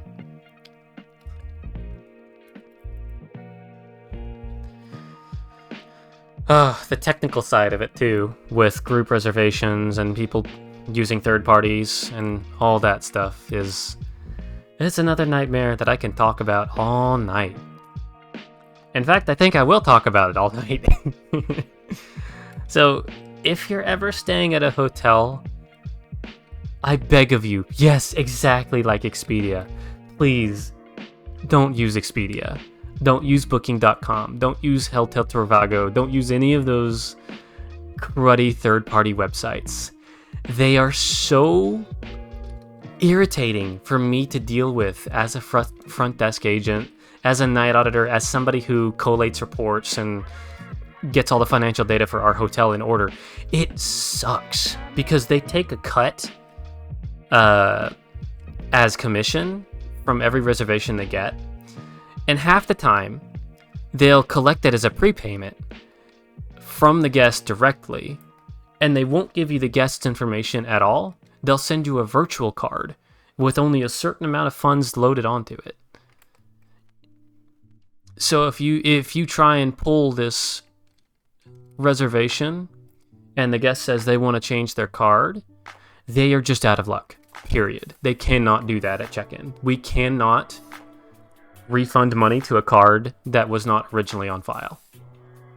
So if a guest checks in, they go, yeah, I know I prepaid online through Expedia, but is there a way I could get that money back to that card and then use this one? We have to explain, no, we can't do that, period, because Expedia didn't send us a card, and we can't refund the money we have on file to that card because it's straight up illegal to load funds at the front desk like that.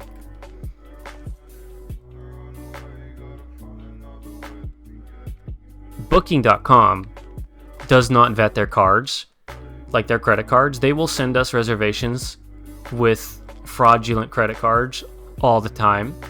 People will come in, say, hey, I have a room that was supposed to be prepaid. I'll pull up their reservation. I'll see a card that was marked as fraudulent that we weren't able to pull a deposit for. And I go, oh yeah, if you want to check in, I can still honor this reservation. I just need to put down a card for the room tax and incidentals. And they will sit there and fight me tooth and nail for like 30 minutes saying it was supposed to be prepaid. This was supposed to be prepaid. You know, it was supposed to be prepaid with this card. I don't have this card on me. Yada, yada, yada, yada, yada, yada, yada.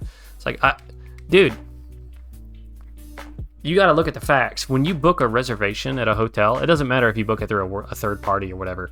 You agree to the contract that the hotel has. Like, straight up.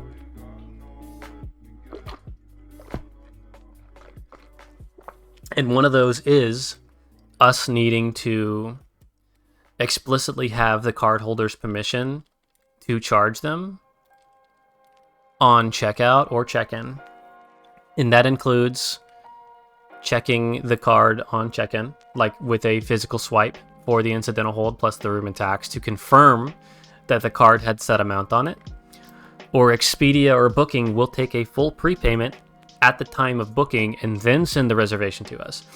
The problem is half the time Booking just doesn't do that. They'll just take the card and put the reservation into our system without vetting it at all. And we end up having to cancel a bunch of them.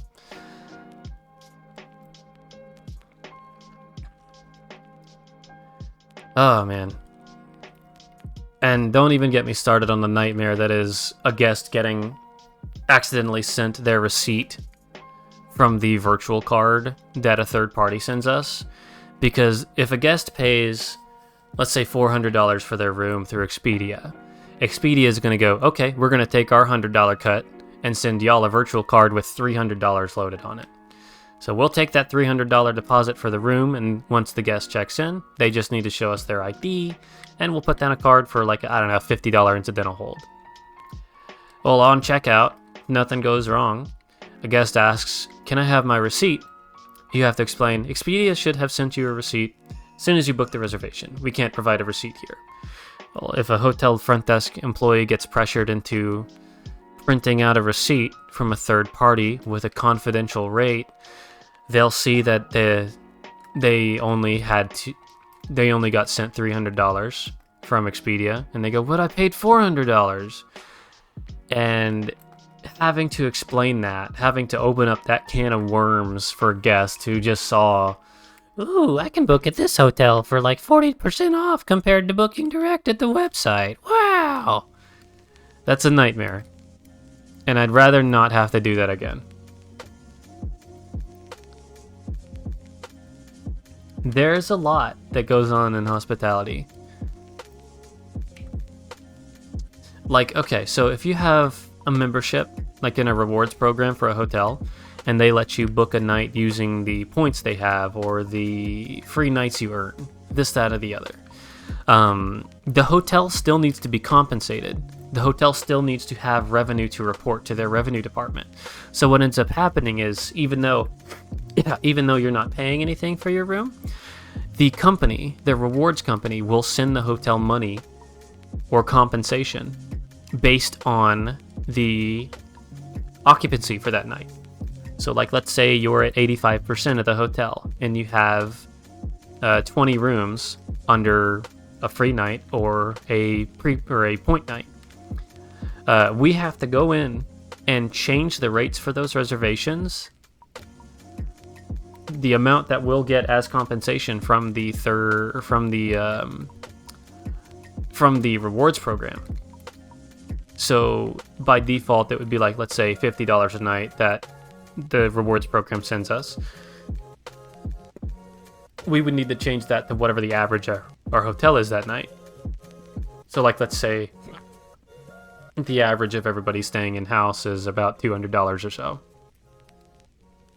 We would go in and manually change all of those reservations to be $200, which is just another neat thing we get to do in the night shift, is make all those revenue numbers go up.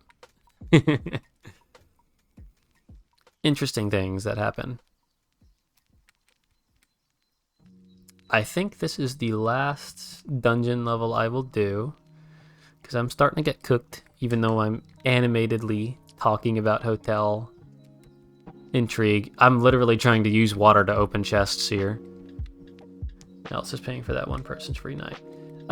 Everyone else, in a sense of, you know what, actually you're kind of spot on, because the revenue from the hotel gets somewhat sent to the rewards program, and the rewards program just sends that money straight back to the hotel, which in turn goes back to the rewards program.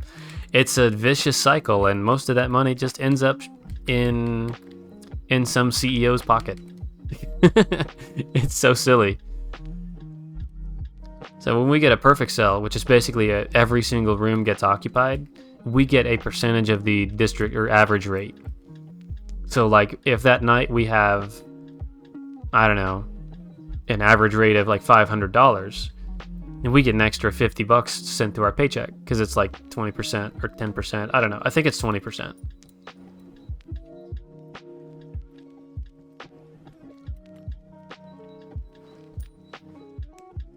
But yeah, the majority of the money I see roll in to these hotels. Like every night, a hotel makes upwards of $50,000.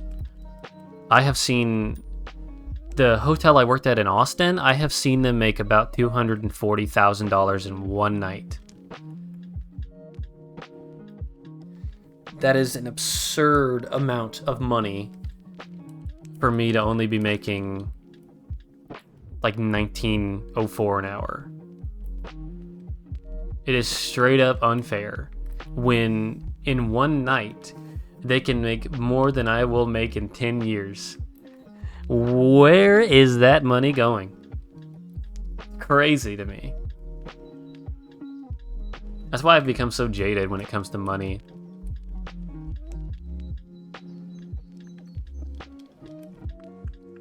It's like, yeah, I'd probably never... Yeah, capitalism is at best. Yep. That's literally just textbook capitalism right there. Let's see here. So, I wonder if we can actually level up our freaking Hamara yet. Because we've got it to like level 20. Like, come on.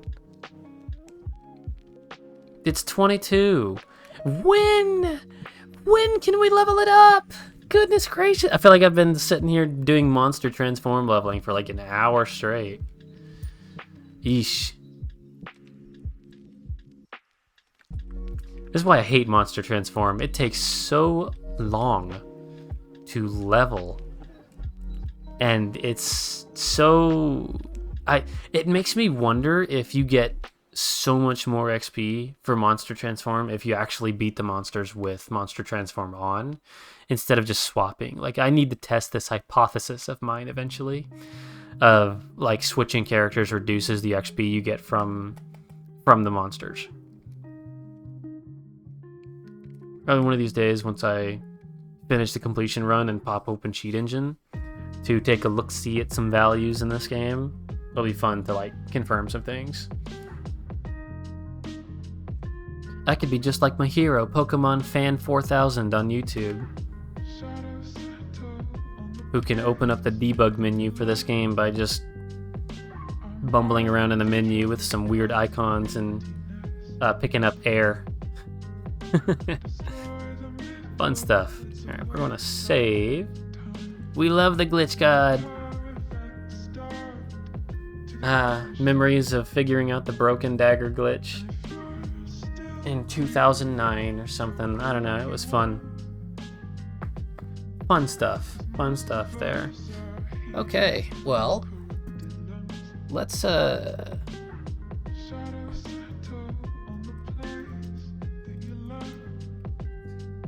it to music for a sec. So we're going to close this out for now, and I want to show off some of the music I've been working on. So I usually do want to, at the very end of my stream, pop open my FL Studio and open up my latest project.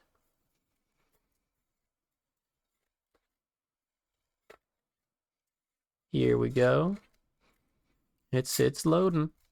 You might notice whenever I open my FL Studio, my microphone tends to go a little crazy, but that's just because it's latching into all the good stuff from my computer. So here we go. This is the song. The good old Rainbow Butterfly Woods. I'll shut up now so we can listen to this in its glory.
That is the idea.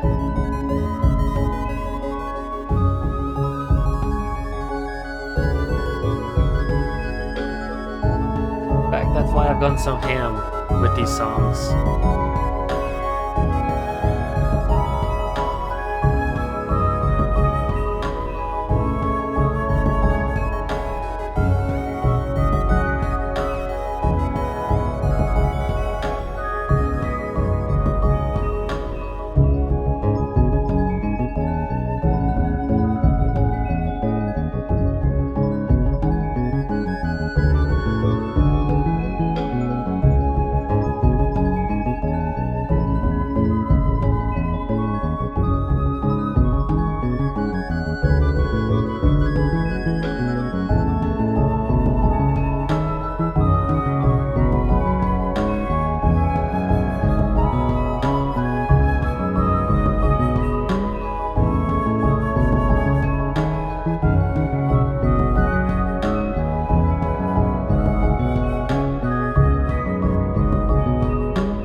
wondering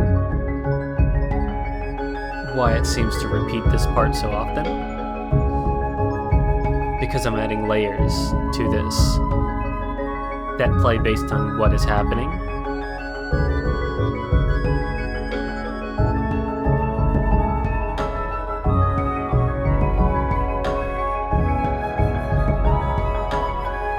Like say an enemy is weak to magic.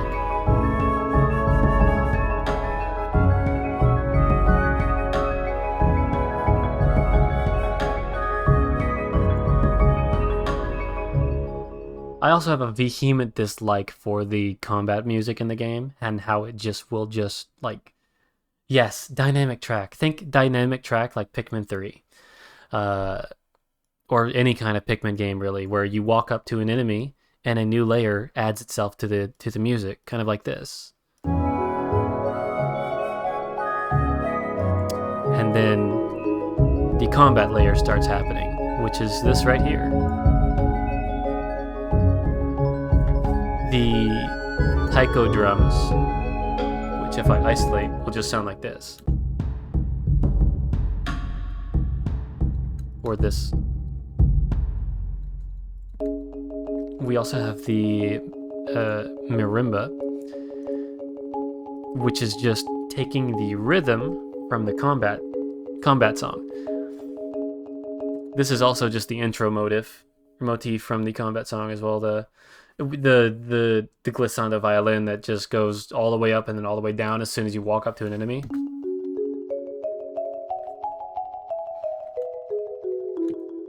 Da, da, da, da, da, da. Let's see, hold on a second.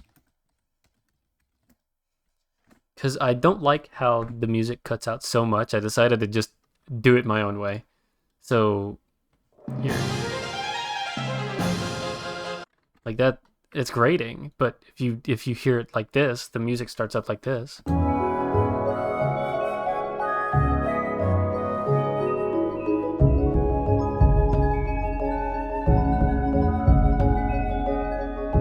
Like it's a little better, right? It's not, something that makes you go, ugh, it cut the music out again. But if you listen to this. 1, 2, 3, 1, 2, 3, 1, 2, 3. 1, 2, 3, 1, 2, 3, 1, 2, 3, 1, 2, 3, 1, 2, 3, 1, 2, 3, 1, 2, 3, 1, 2, 3. I'm still kind of copying aspects from the combat theme itself and putting it into the music itself. And when I work with motifs, this song here, the battle, a lot of the motifs in it don't work in a lot of the dungeons for this. Basically, the only thing I can get is this here.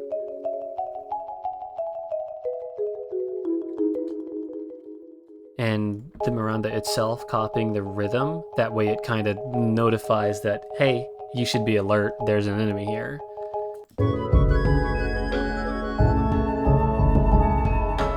And I also added the taiko drums because I love taiko. But there's also other aspects to the track. Whenever you're around an enemy that's weak to Max's right hand,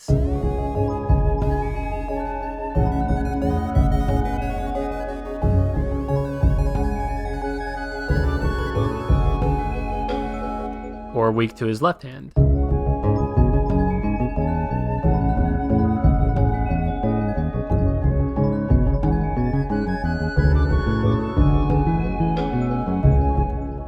Or an enemy that's, say, weak to magic, Monica's left hand.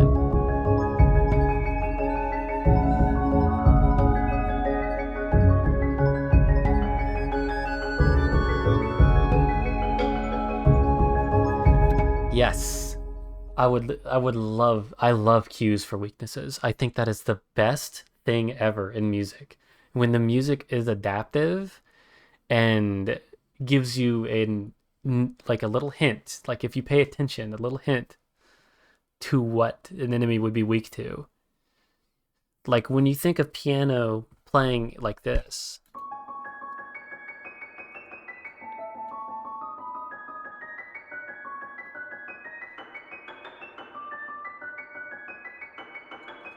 I think of like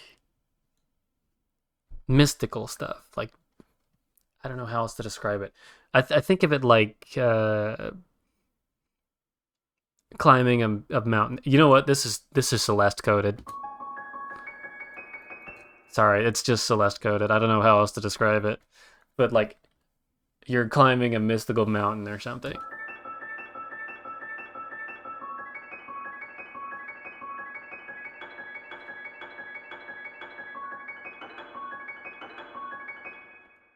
But when I think of guns, I think of like a smooth bass line for some reason.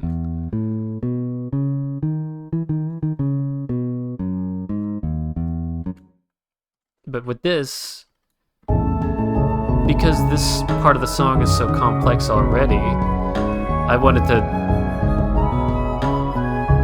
let the other part of the song shine without interrupting too much of it. But on this part where it's really calm.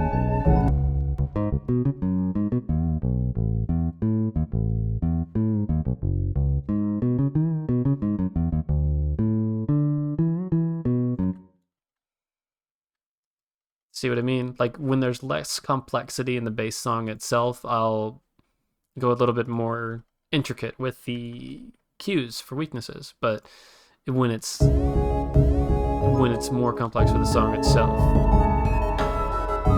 it's time to like let the song itself take a spotlight instead of going crazy with the cue or indicator.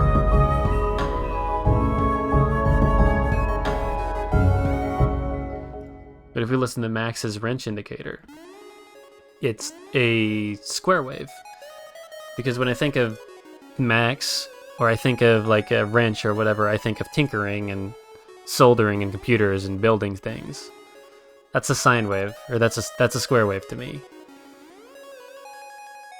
It's got the ring mod on it as well, or not the ring mod, the pulse width modifier as well. Fun stuff, fun stuff. And here is the other one that plays during the second half of the song.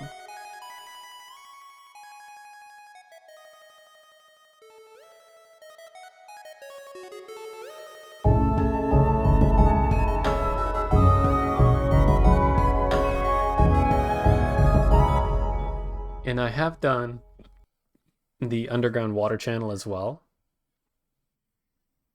I'm not sure if you heard this one before, but this one's finished and is actually on my SoundCloud right now. It just takes forever to load because it's a lot of these Dark Cloud 2 remixes that I'm working on. They're some of the most complex projects I've made. And I think it just kind of goes that way once you get good enough at music to know exactly what you need and when you need. A bit of the water channel earlier on another stream. Yush. Well, here's the full one. Fun fact about this song: the original song, I don't know. It didn't sit well with me. It was too simple.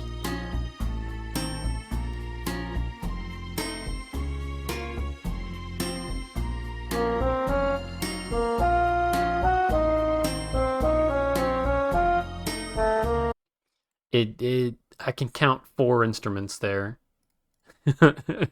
It's like there's 4 different MIDI channels that are allowed to play, and that's the best they could do with it.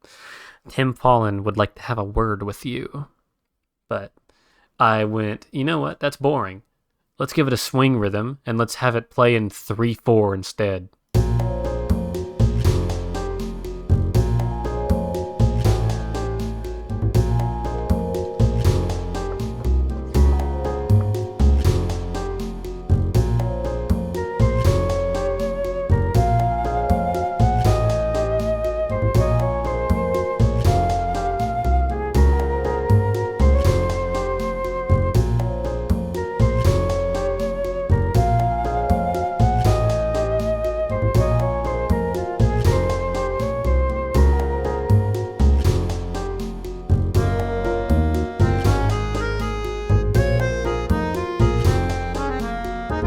Yeah, sneaky, right? Like you just escaped the circus. You're crawling around in the sewers.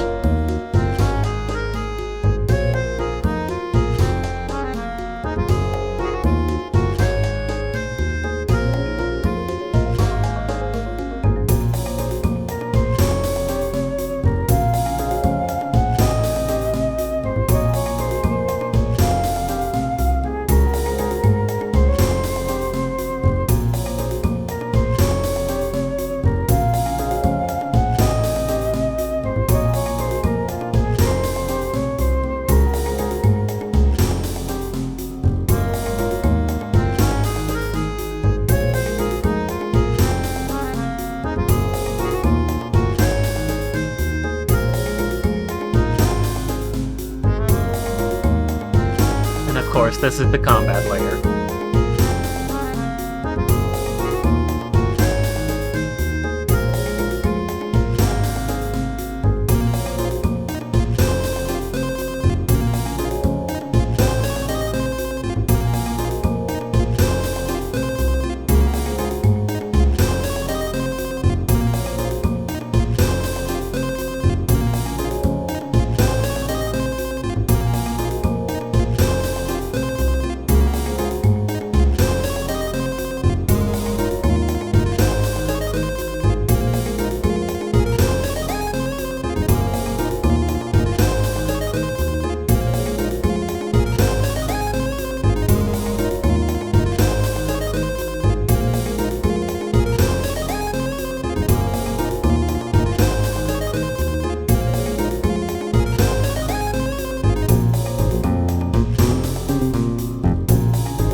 Yep, that's correct.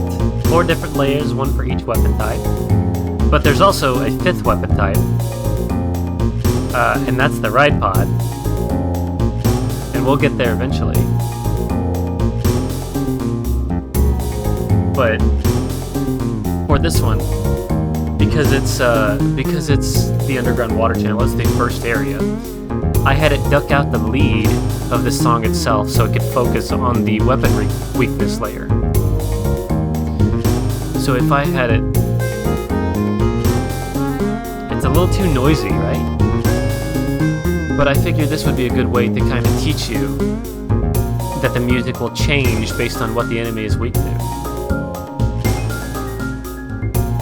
Even if you don't have access to Monica here, you can come back, because these weakness motifs, these weakness layers, are unlocked as you kill or defeat the enemies. So if you hit an enemy with a wrench, it unlocks the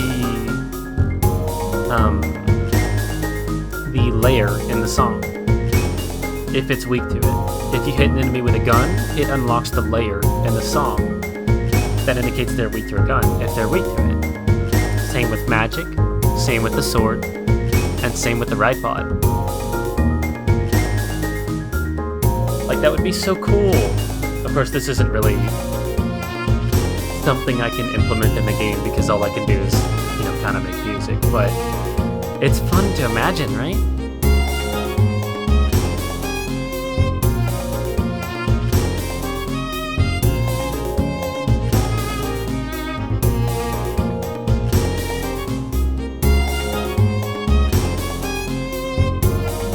Oh, a remake is what my heart desires.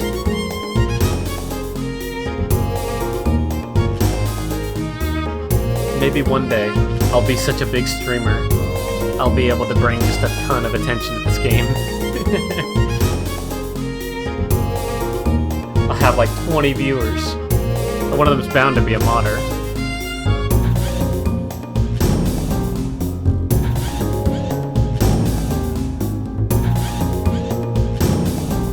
You never know.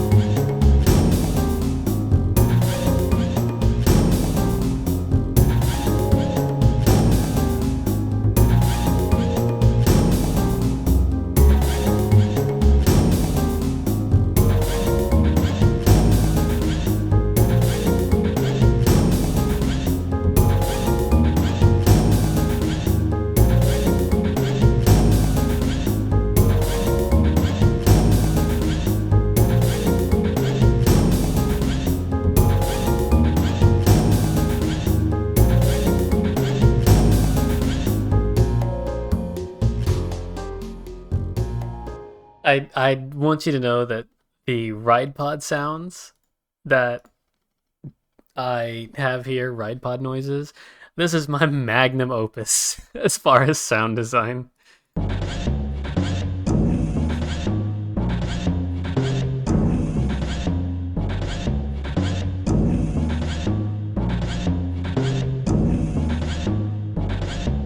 I grabbed a bunch of mechanical noises from this old game called Spiral Knights that showed up on Steam, and I just kind of went from the Steam Common folder and dragged it into my FL Studio, and it just worked.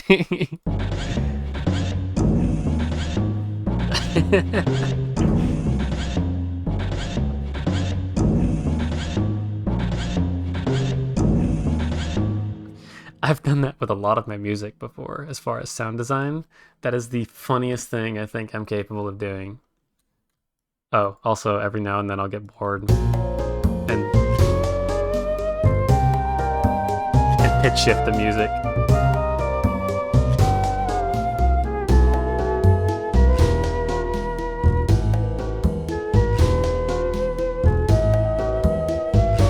What if we slow it down?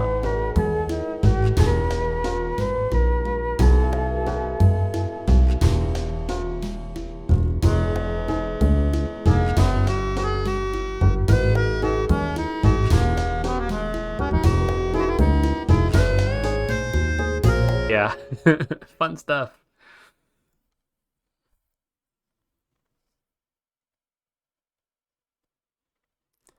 That's genius. That's genius. That's going in the idea notepad. Sorry, I'm stealing that one.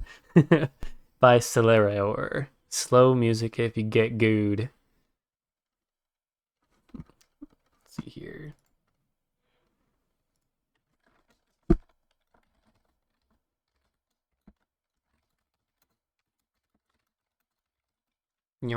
Nice. Oh, all status effects affecting the music. Wait, I've got one for stop. I've got one for stop. Hold on. So we got the music playing here.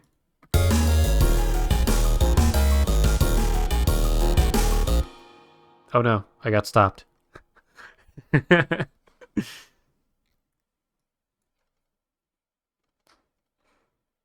Just pause the music entirely.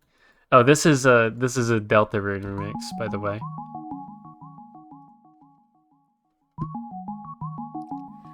This is the second Sanctuary, and because I had this motif stuck in my head for what felt like a week straight after they released the chapter, I was like, that is it. That is it. I must kill it. So I decided to just completely remake it.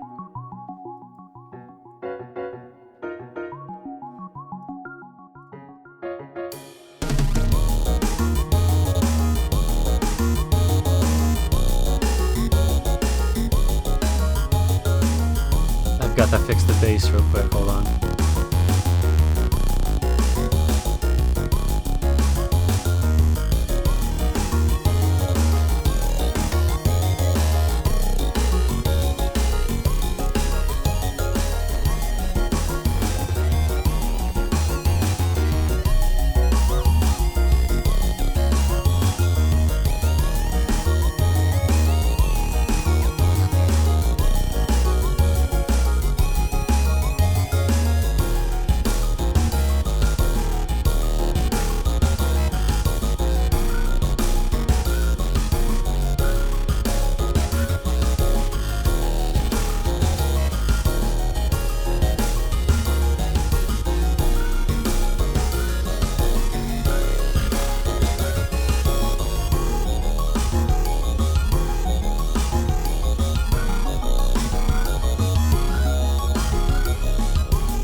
Yeah, it's a really fun game. It's actually this song takes place in like a church. I don't know how else to describe it. It's it's supposed in the game itself it makes sense when it plays there because it's kind of like okay, things have been fine and dandy, but things are kind of getting serious and you need to take this seriously now. Like it's the change up. Let's see. Oh yeah, I also had a work in progress of Ocean Rose Cave that I had like 4 years ago. That was like the original idea for layered music and all that. So I remember listening to the music for Ocean Rose Cave and was like, why is this 40-second loop so awful?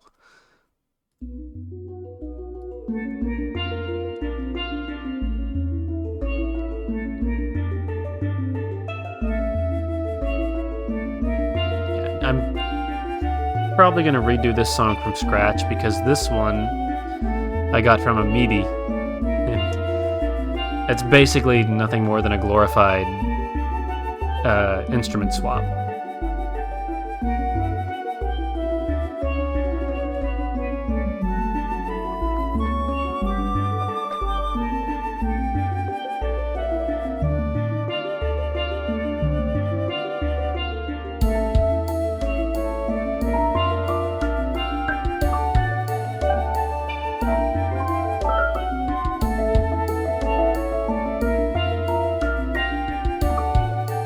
The steel drums.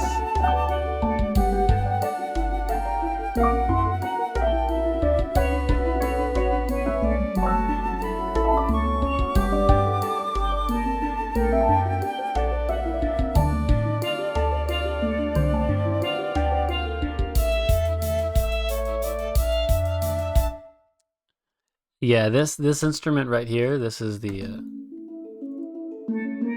steel drums. Yes. So there's a few variations. This is the steel drums. I think it would sound better with hand pans, which is kind of what the instrument for. Let's see here. I don't know if you've ever played Minecraft, but there's a song called Aria Math that has hand pans in it. This is that. This is the sound I'm always going for because C418 is my hero.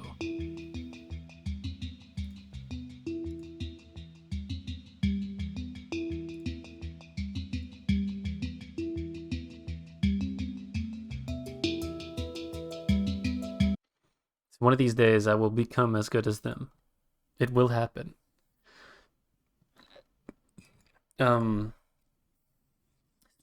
Funnily enough, speaking of C418, I've got a bunch of music that I've made for an old Minecraft mod called Reindev that kind of reimagines Minecraft from beta 1.7. And I've got a bunch of work in progress music for it. But a lot of the music on my SoundCloud is music straight up for this mod. And this is a work in progress song here for a mushroom biome.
Oh, OBS doesn't pick it up. That's a bummer.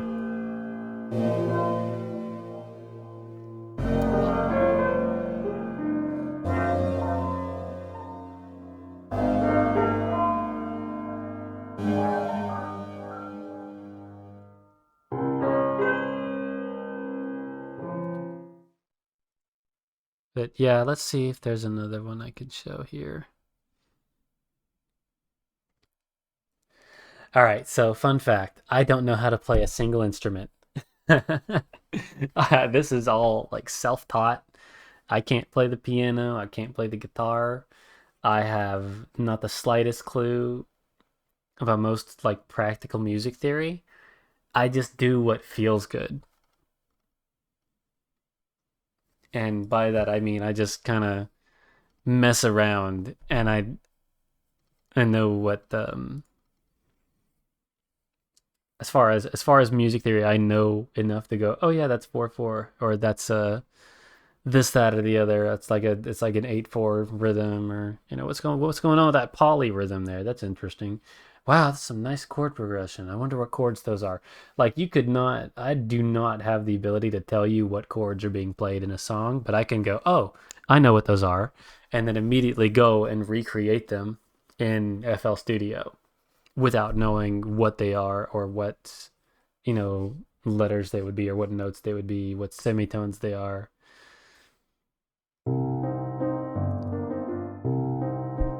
Here's Evil Palm Brinks.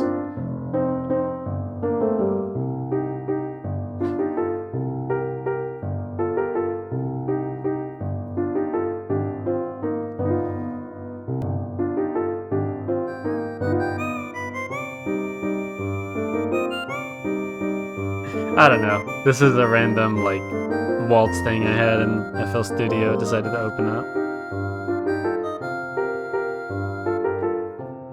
I never did finish it.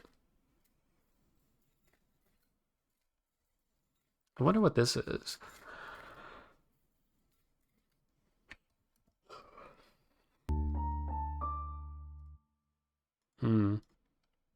Another project here.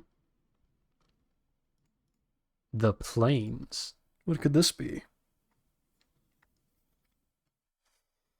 Ya da da da da da da da da ya da da da da da da. Oh. Oh, this is Sunset.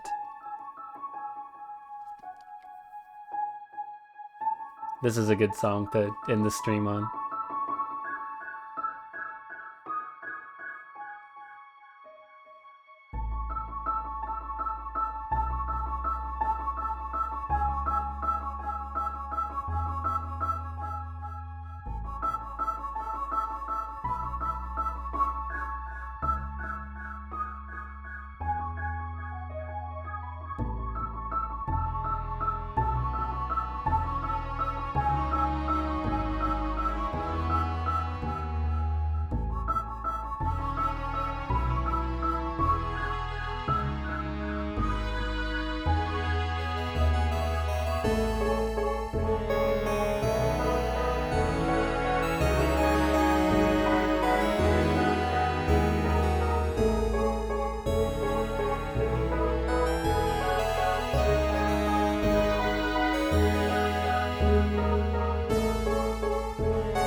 Fun fact about this song, it is heavily inspired By the station from Dark Cloud 2.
Yeah, this one's been one of my favorite songs for a while now, as far as things that I've made.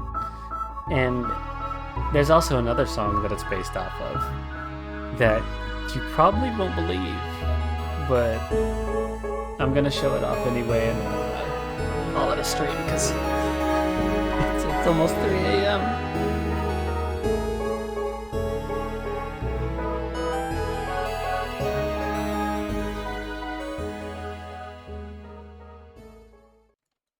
Alright. Let's put a stop to that. Oh, no worries. I usually give myself until 3 a.m. to go to sleep and all that, so it's no big deal. Let's see here.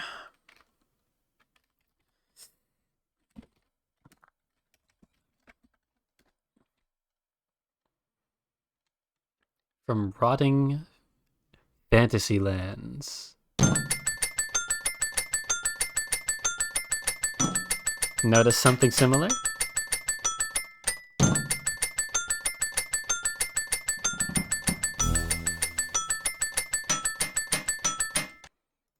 Notice something very, very similar between that song and Sunset?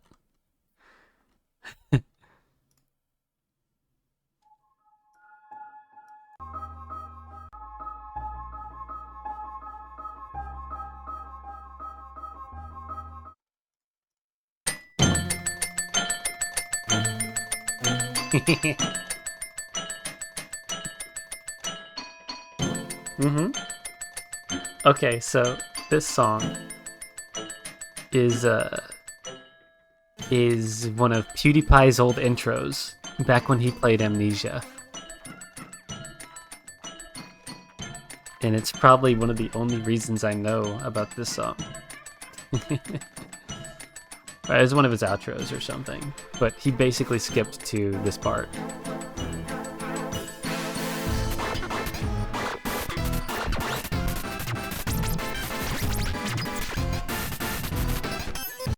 And that was it.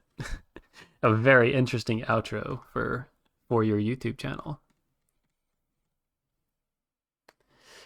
Golly. Alrighty, well. Yeah, the original song is really crazy. And then I just went, what if I turned it into a nice, like, happy, atmospheric song? And then I just kind of went and did my own thing. I went, well, I really like the up and down arpeggio, so I'll just add the what's it to it, the station thing. Wow, that's really hard for me to do, brain. Anyway, I've got lo-fi chill hop too. We'll do that later, but for now, it is officially my bedtime. I got to get to sleep because tomorrow I need to go on my run first thing in the morning. And that's going to be fun. But I do want to thank you for stopping by and all that. I really appreciate everybody hanging out and chatting. Makes makes streaming very, very enjoyable for me. But y'all have a good night and bye bye.